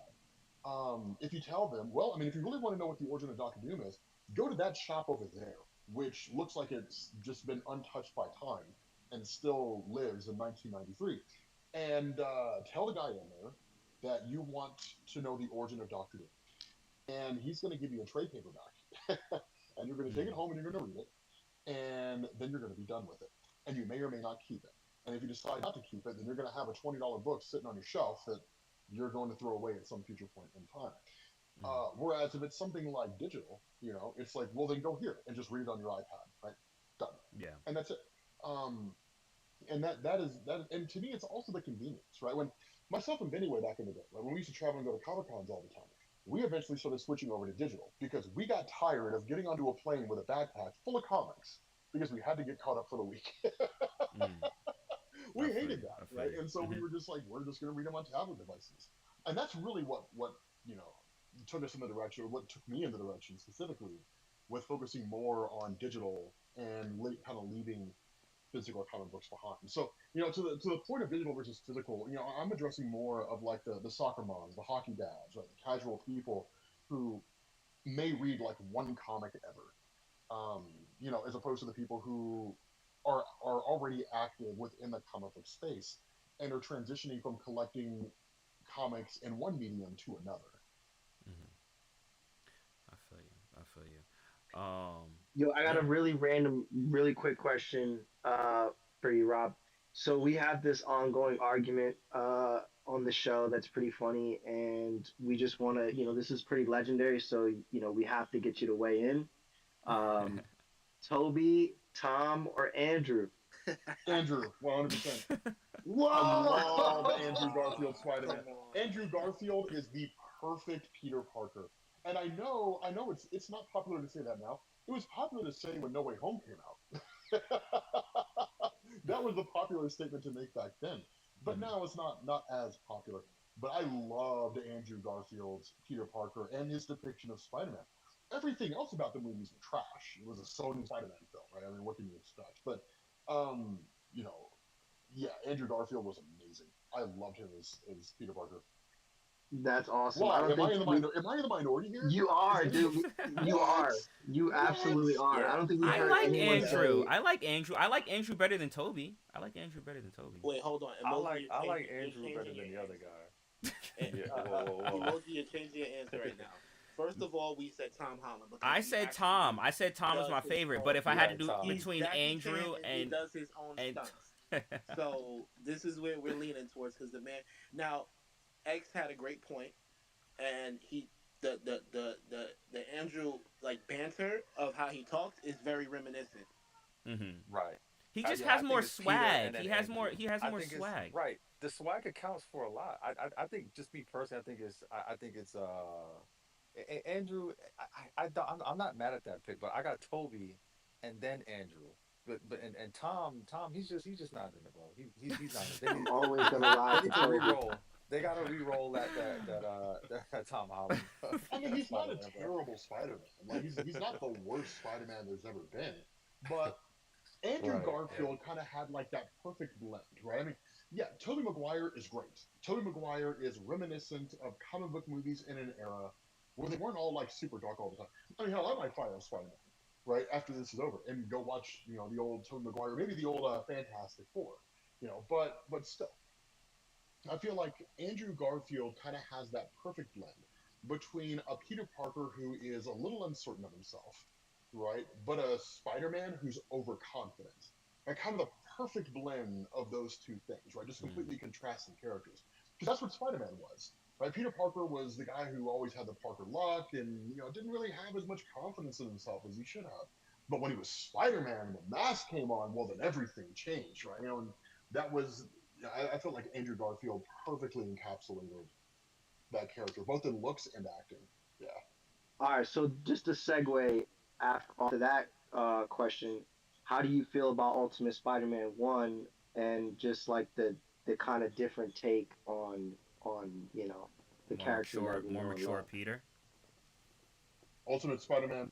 Hold on. Are you talking about the animated movies? No, no, no, like No, the comic. the book run. Yeah, cuz Oh, like Hickman's Jonathan run. Hickman. Jonathan yes, Oh, the okay. Hickman. Yeah. Hickman run. Just to give you some context, like we have a little bit of a debate on like if it's more creative to try to do something like that, or if it's less Okay, creative to okay. Let me kind of let me do it give you the It's without. it's rundown. it's Let me definitely give you the more rundown creative. because Like it's Hey, definitely more no, no. I'm gonna creative. give the context. I'm gonna give the context Well, because the here's the rundown. Look, Rob. This is the Yo, this is the it's context like, of it. It's because we're saying, like he said, the Spider-Man books that's been coming out. It's really the retelling of his origin, right? So it's like, come on, it's kind of washed out. Look at the show that we're getting. It's the same thing with the twist on it, right? A slight twist with a little line. So it's like what I'm saying is, to me, that's not really creative. It's harder to create a whole different What? story. What? It's It's low. not. It's low hanging Thank fruit. you. What That's is what it? we have. Yo, It's low We hanging have fruit. someone here that that's can no, say, you mind yourself Right. up, bro. You mind "It's yourself up what for is this. Nah, this is because exactly because how." it's low hanging I fruit. told Because you. I people told know. you. Because hold on, listen. Because people know, like, so many people can rewrite the Spider-Man stories. You have to take risks. You have to be audacious when you're rewriting a Spider-Man story. Otherwise, it's just gonna be like, okay, cool twist, and now what? That's kind of the point. My God. Cook these foods, bro. Please cook them. My Please cook God. them. You got the stage, bro. You I've got got the dude, stage. no, Cook, no, dude, bro. I've got dude. Cook. I have Yo, a cook. skillet ready. Oh my God. Okay. Look, here's the thing about Spider-Man. Right, here is the thing, and I will say this ahead of time. Sal knows more about Spider-Man than anybody on the planet. He could tell you that, like, off the top of his head, he could tell you the name of the nightclub that Mary Jane Watson ran in her comics in the 1990s. That's how much that guy knows, right? So it's insane how much he knows. But with what I do know and what I have read, yes, this is an incredibly creative direction for Spider-Man because there's a huge difference between Peter Parker being bitten by a radioactive spider and becoming Spider-Man as a teenager, and that happening as an adult. And especially when you throw in the whole idea of you're not who you were supposed to be, right? Like your whole entire history has been changed. So now what you have is instead of Spider-Man, who is a younger guy, he's got the Parker luck and he's trying to figure out how to balance his girlfriend and social life with friends, all that kind of stuff. Now he's a dad, and he's a husband, and he's got to figure out how to balance those things with having a job and all that kind of stuff. It makes Spider-Man more grounded, and it makes him more tangible, and it makes him more relatable to adult readers. I mean, sure, is Jonathan Hickman's ultimate, Spider-Man? Is it going to resonate well with like a 15-year-old kid who's really struggling to ask out the girl that he likes in science class? Probably not. Right? But it is going to resonate with you, me, and everybody out there that has bills, personal responsibilities, different things along those lines that Peter Parker is currently struggling with as an adult in the Amazing Spider-Man comics. So yeah, it's a lot more creative because the way he handles things is totally different. And I think that because of Peter Parker being an adult, it makes it more reasonable and acceptable for us as the reader to basically digest how it is he handles things with, like, Harry Osborn, for example, popping up as the Green Goblin. How Harry Osborn handles himself as a Green Goblin, being an adult who suddenly experienced the loss of his father and different things like that. So yeah, it's a far more creative approach to the character of Peter than what we've historically seen. Yeah, I'm 100%. Like, I'm 100% here for it. And it's madness to say otherwise. It's madness. No, no, we agree that it's a great. We agree that it's a great book. We agree that it's Yeah, a great book. But yeah, what we were getting at is like at some point we want to see a Spider-Man. This is like it's always like we said a slight change. Now I'm a father, right? Of girls. I get it. I love the book. We said that it's very relatable. But It there's was highly rated. It was yes, highly rated, highly right? rated. But what we're I saying gave is it a 10. I gave it I a would 10. love to see. We gave it me and Hollywood prop. We gave it nines, and the other two co-hosts get tens, perfect tens, right, for what it delivered. We were more on the side of we wanted to see it told a little different. I'll give you an example. Did the Ultimate X Men, right? hmm And the scores were inverse. Me and Hollywood prop, we gave tens, they gave nines, and we did that because it was the culture, it was the way they went about telling the story. It was a it was an X Men book without actually saying we're an X Men book, and that's what we want a little bit from Spider Man. Like you just gave us the same Pete. Yes, albeit he's older, he has kids, but it's the same story of him going out there fighting a villain, getting knocked off the building. Oh, that was stupid. Let me try again. It's the same redo, and we just want a fresher, like you know what I'm trying to get at. But I mean, to kind of, but like, what does a fresher, more creative Spider-Man look I like? don't know. I don't know. Even so, my That's why thing it's so hard to do. That's why it's so hard to exactly, Well, do. okay, exactly. I don't understand that. I don't understand that. It's like, okay, Well, we well, need a well, fresher, more creative Spider-Man. Okay, well, what does that look like? a I don't story, know. different Like, story. What? If you look at what Peach Momoko did with X Men, right? Like that. I wouldn't say that's a fresher, newer. It was just extremely different, and you had to make these connections, these correlations, and the symbolism that she even put in there, right? Because she had to almost tell the story through symbols to make it relatable, and like metaphors to what we think and know what X-Men is. So I'm not saying that the Spider-Man story needs to be that abstract and that different, but again, and I'm like the comic book new book here, and I'm coming from like the film world. I'm coming at it from like a cinephile perspective, and so and it's just funny that me and Boogie kind of align on it. And again, it's highly rated, but worth tens, right? See, the thing is like we give it nines, but is it worth a 10?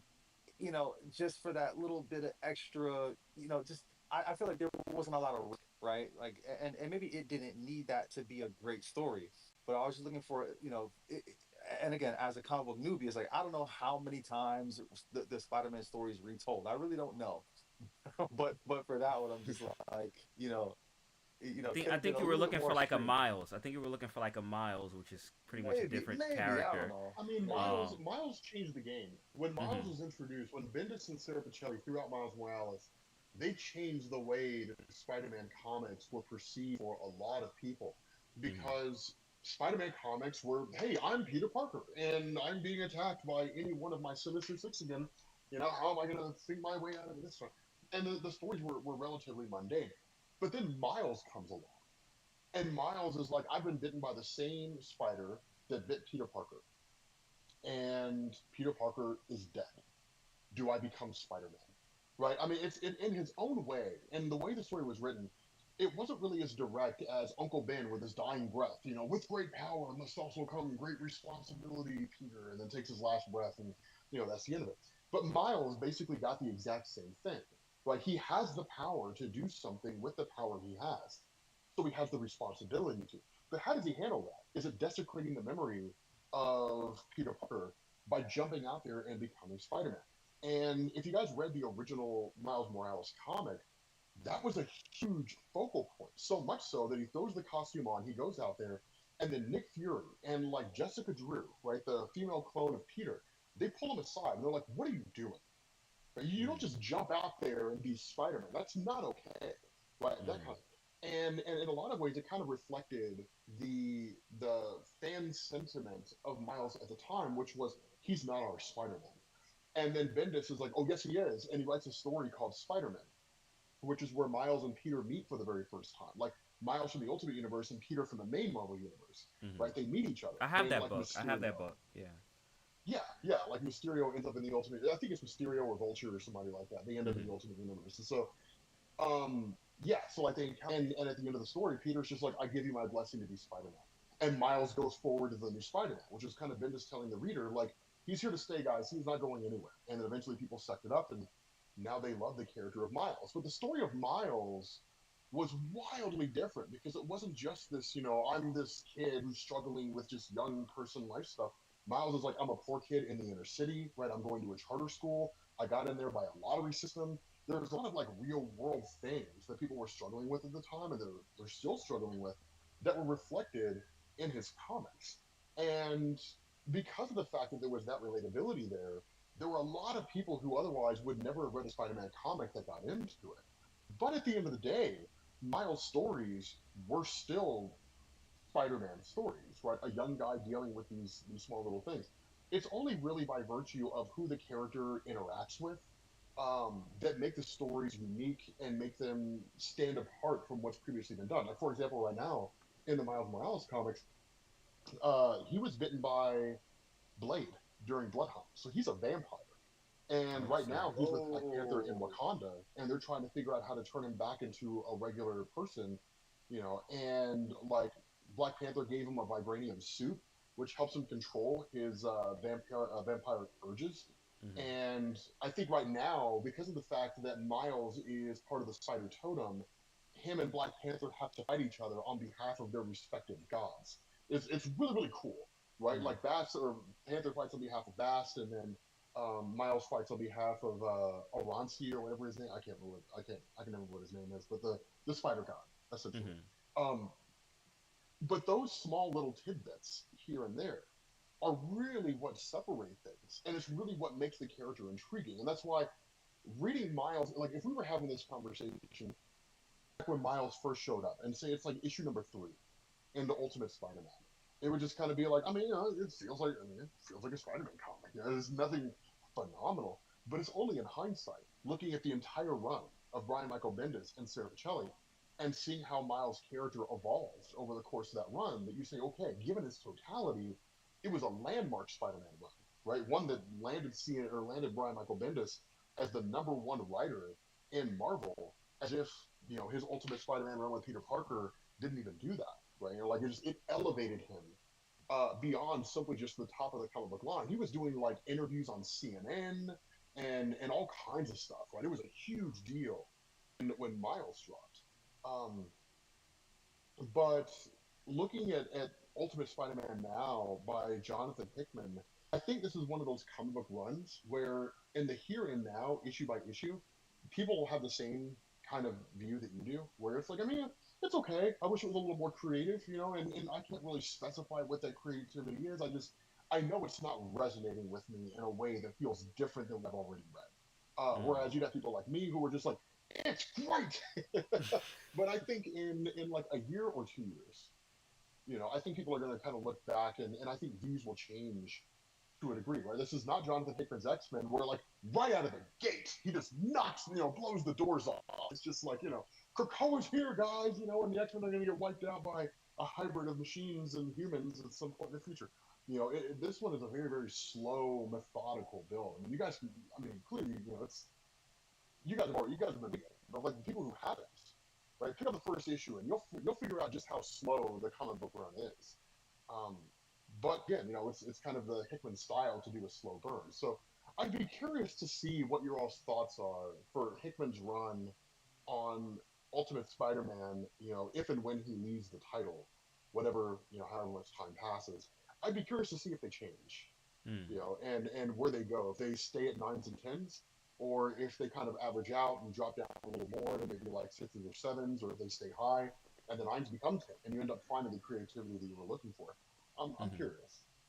Okay. All Yeah, right. that was a great explanation. But we do Yeah. have Clint. We do have Nas Clint here. Oh, So Nas Quinn is he up. got his hand. Oh, what's up, Yeah, he's Nas? got Yeah. his hand up. He's got his It hand was up. good, nice. Yo, what up, emojis? All What's right, up, bro? Patron, Boogie, Wulu, Rob.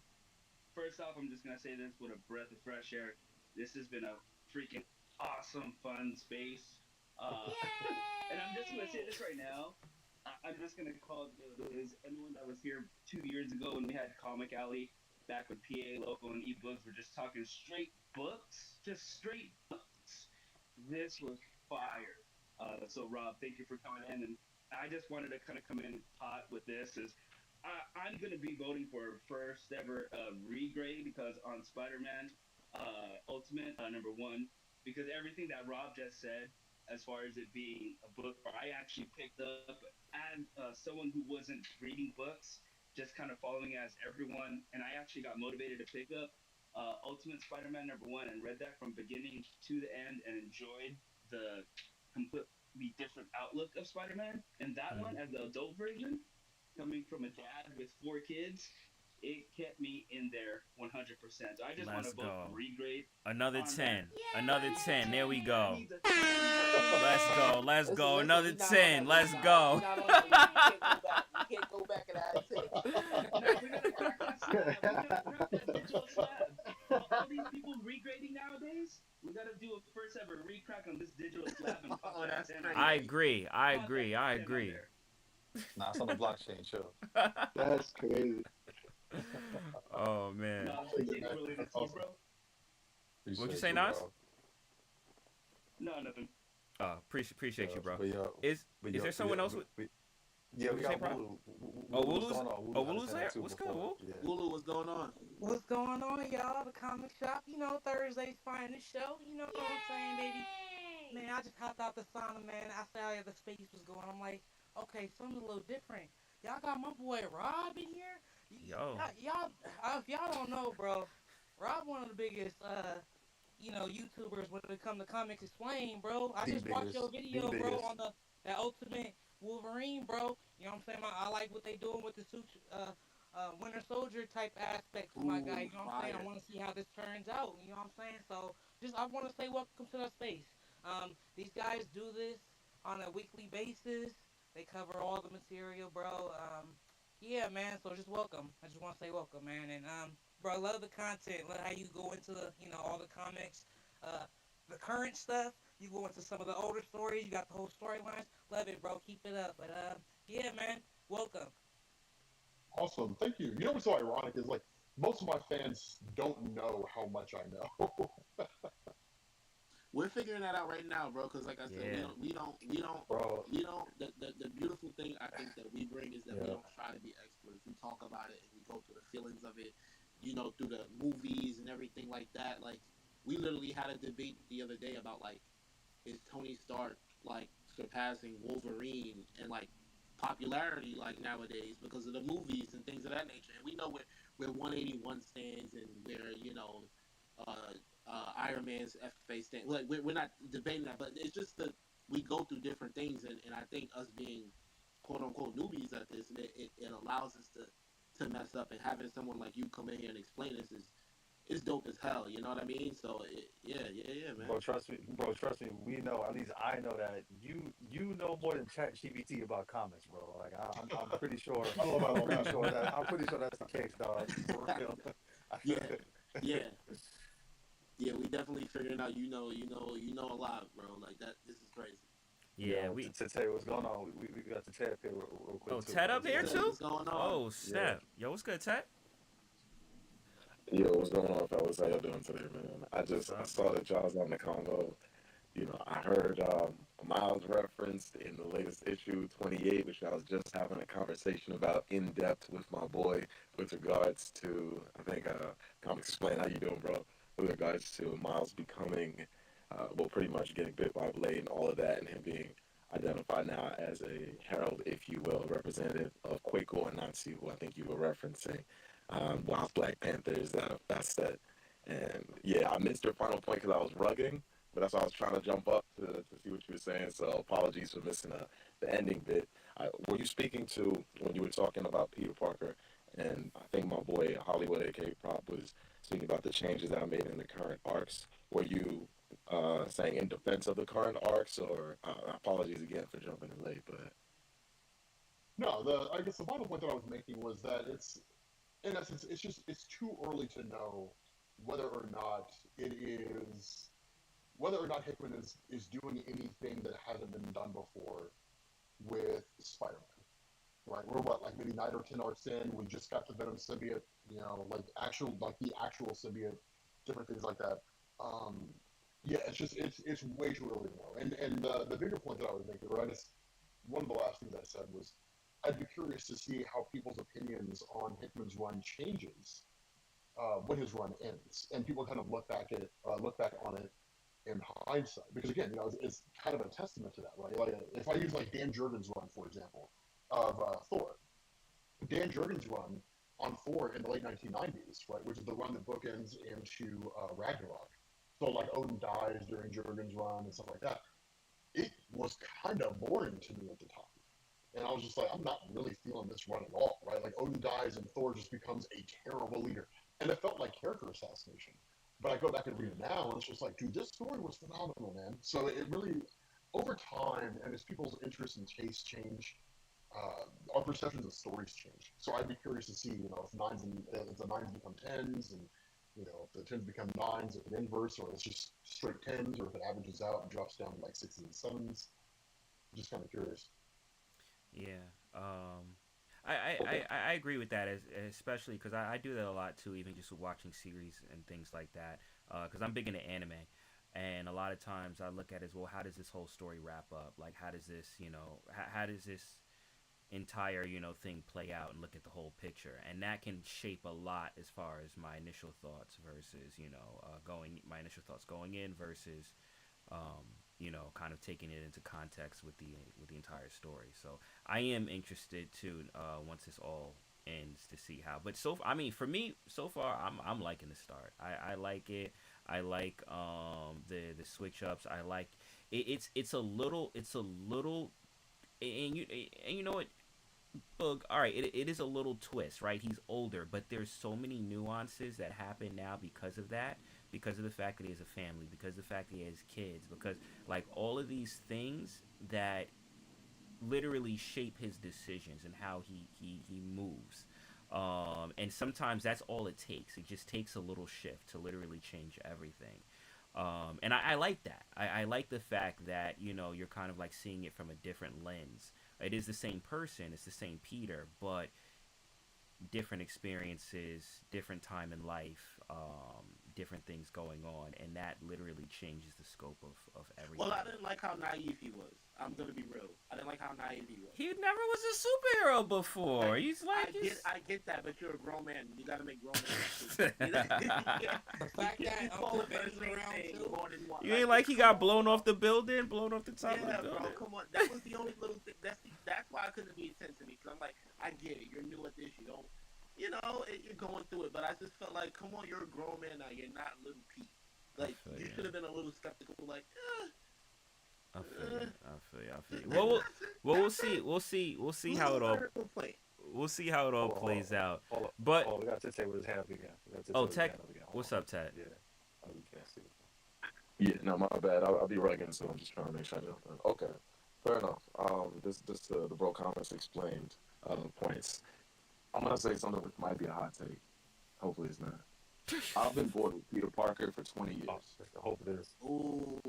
I have been bored to holy hell with Peter Parker for 20 years.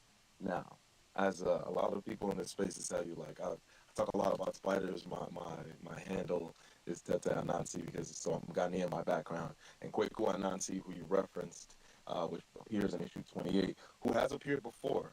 Stan Lee finally had brought him in because I was waiting for him before he passed away to bring him in and identify that pretty much he had taken all of the lore and the ideas of Peter Parker from the idea of Kweku Anansi, who was a trickster and spotty god in West African spirituality for decades. And I was like, okay, this is finally time to bring him in. He did.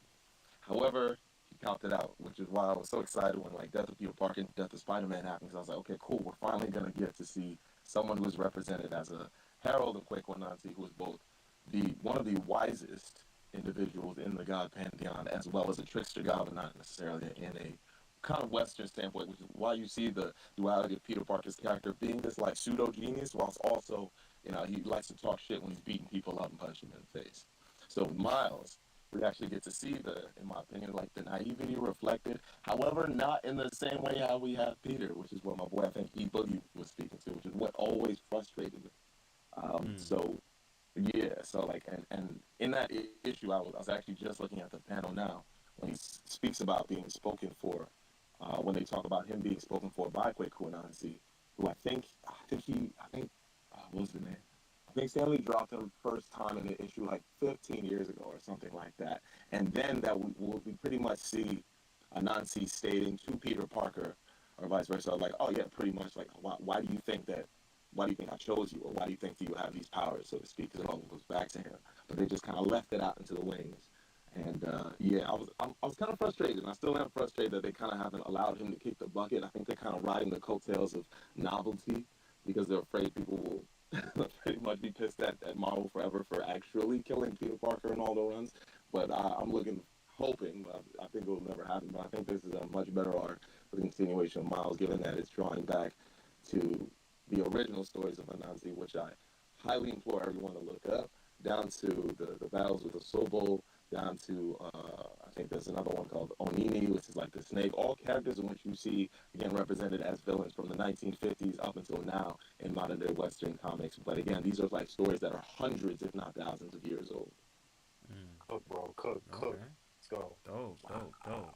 Appreciate that, bro. Well, that's Appreciate that. okay. So that's what makes things interesting is because Anansi, I'm not familiar with like the real world mythos of Anansi, but like, I mean, if we're talking about like Anansi's debut in Marvel, like he was an old Thor character, but if my memory serves me, he was never really mentioned. It was just like it was a Thor story that had to do with like a godly pantheon or something like that. But it wasn't until the early 2000s when you started getting into like J. Michael Straczynski's run that Anansi showed up as like the actual god of the spider pantheon, and that's when he was building up like spider totems, and then Dan Slott built on all of that with Spider Verse and all that kind of stuff. But um, I don't know, because even with Anansi being like the god of tricksters, I would argue that the character similarities between Anansi and Peter Parker are more incidental than anything else. Um, because sure, Peter Parker jokes and Peter Parker quips, and if we never got an explanation as to why, then I would probably roll with that and just say, you know what, I mean, with a lack of an explanation, let's just call it for what it is and just go with that. But during Dan Slott's run with Spider-Man Renew Your Vows during Secret Wars 2015, one of the things that Peter Parker joked or mentioned was that he jokes with his villains because he doesn't want them to know he takes them seriously. And when he jokes and makes fun of the entire situation, it frustrates them and they stop thinking clearly. And so I guess maybe there's some credible argument to make there in saying that because of the nature of Anansi being the spider god and Peter Parker, even if he's not the first person to ever become a spider totem in Marvel Comics, we don't really know if that's the case or not. He's certainly the most iconic, that he was influenced by the mannerisms and personalities of Anansi. But if that were the case, I would say that takes away from the character of Peter Parker more than it gives credence to the validity of Anansi being a trickster god. Yeah, I wholeheartedly agree that it would take away from it, and if anything, that's pretty much what I'm saying. I think that it should, and while I would agree that it could be incidental, but I'll give a metaphor like this.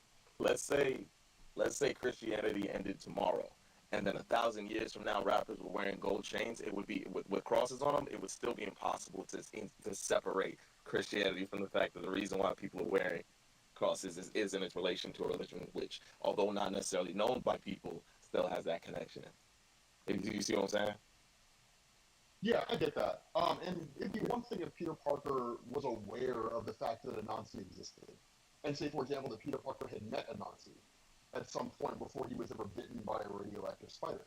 Then that analogy would hold up. But when Peter Parker was bitten by a radioactive spider, he just developed the proportional strength of a spider and all of his abilities and what have you. And then when Straczynski wrote his run, Peter learned from, oh my God, what was his name? Oh my God, what was his name? The guy from the alternate reality that was trying to save him from World War One. I can't remember his name. Anyway, he learned from him about like the spider totems and all that kind of stuff. And so, as far as the official canon in Marvel is concerned, Peter Parker had no idea who a Nazi was, and he had no idea that being bitten by a radioactive spider meant that now he was part of, well, I guess to quote Nick Fury, a much larger world. Um, so so yeah, I mean, again, if they had met before, sure. But two individuals having never met each other at any particular point in time, unless we're playing 6 degrees of separation, it'd be kind of a hard sell to argue that a Nazi had somehow influenced Peter Parker's mannerisms and him being the kind of person that he is, just by virtue of you know, being a spider totem. Because if that were the case, seemingly every spider totem out there would joke the same way that Peter Parker does. And while Doctor Octopus is Superior Spider-Man, is the only person who's not really a spider totem because he was never really bitten by a radioactive spider or inherited Spider-Man genes, where he just took over the body of Peter. that would mean that Cindy Moon and Penny Parker and Miles Morales and Kane and Ben Riley and all those characters would all pretty much act the exact same way that Peter does, due to their influence from the character of Nazi himself. So, don't get me wrong. I mean, I do love the idea of there being like spider totems, and I do love the idea of like the way the Godhead works in Marvel. Because like one of the little known facts is that Bast did not start off as a Panther god. Bast started off as an Egyptian god in Marvel Comics, and then eventually migrated to Africa, and then was worshipped by Wakandans, and then ultimately became the patron god of the Black Panther clan. But all these small little tidbits here and there. I love the way all that stuff works, and I love that Spider-Man are all part of like this web of life and destiny and wildly, complex narratives that sometimes throws people off. But I find it all fascinating. Yeah. No, I hear you. I think if we're looking solely in the framework of the potential connectivity from the lore that we observe, like reading the canons as they are, for sure, I'd agree with you. My point, the point that I'm trying to make, again, another hot take, and I wish he was allowed to say, because I always wanted to ask him this in Comic Con, but I never made it to Comic Con before he died. Rest in peace, Stanley. Well, I think he ripped the whole shit. I think he took the idea. I think he took the idea. I think he seen what was going on with the Nazis. Right, like, all right, I'm literally speaking about this guy directly, and then came up with a character where you remove enough elements for it to be marketable, and then therein it became a character that other people could associate with.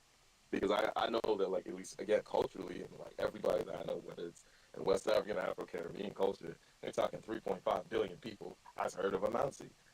And yes, Spider-Man is a recognizable character. However, one predates the other by, like I was mentioning, like, ages. So, yeah, that's why, and then that, for me, kind of comes full circle as to why I was like, there's so much missing that could have been explored up until we had Ultimate Fallout.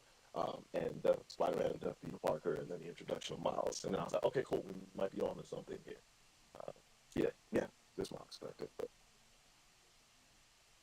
No, I feel you, bro. I feel you.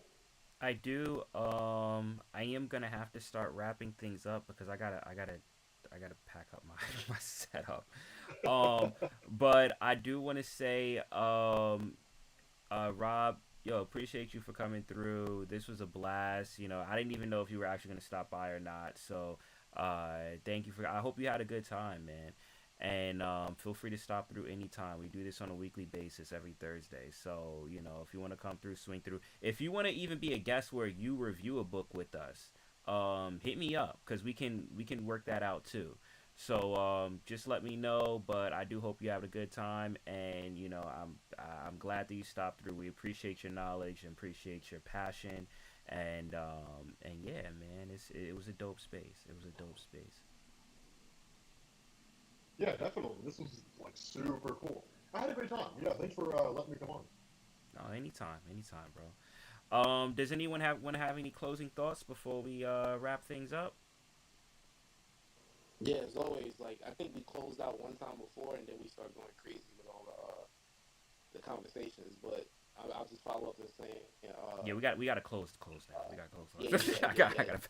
God bless everybody. Appreciate y'all. Doctor Strange, feel better. And Rob, thanks for coming through, man.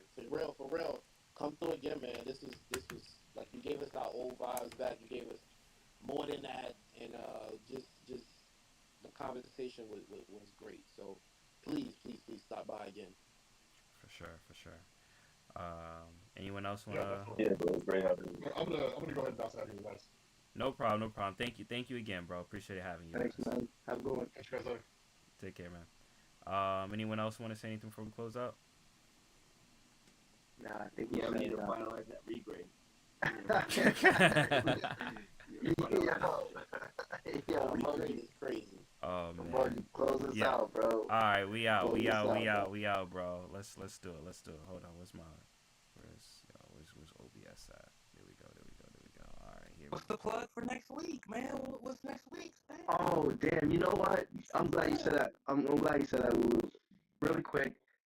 If anybody that enjoyed today's space, thank you for tuning in.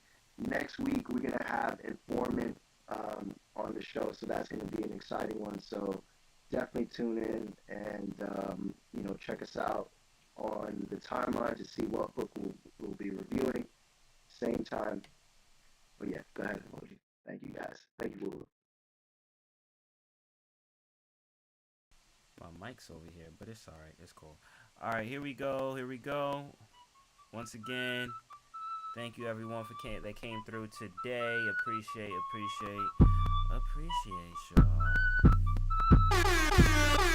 And our special guest, Mahalo, in the building. She asked if she could see what's in the vault. Told her I could show you my collection if you want. If you got the time, I could show you how it's done. Get you anything you like, baby, we could run it up. Let's go, run it up. Let's see some hundreds down the screen. Y'all know what it is. Let's go. Hundreds. Yo! Oh my god. I feel like this is one for the history books, right? Like this is a special occasion. This is momentous. We are expanding our horizons.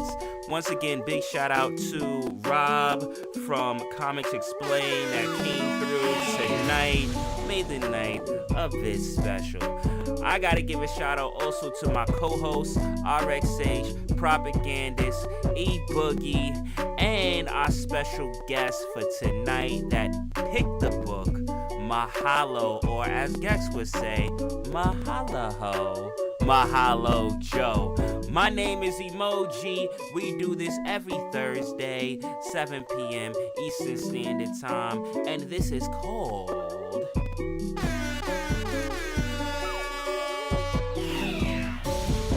The Comic Shop. We'll see y'all next week. Until then, be easy, stay safe, and take care.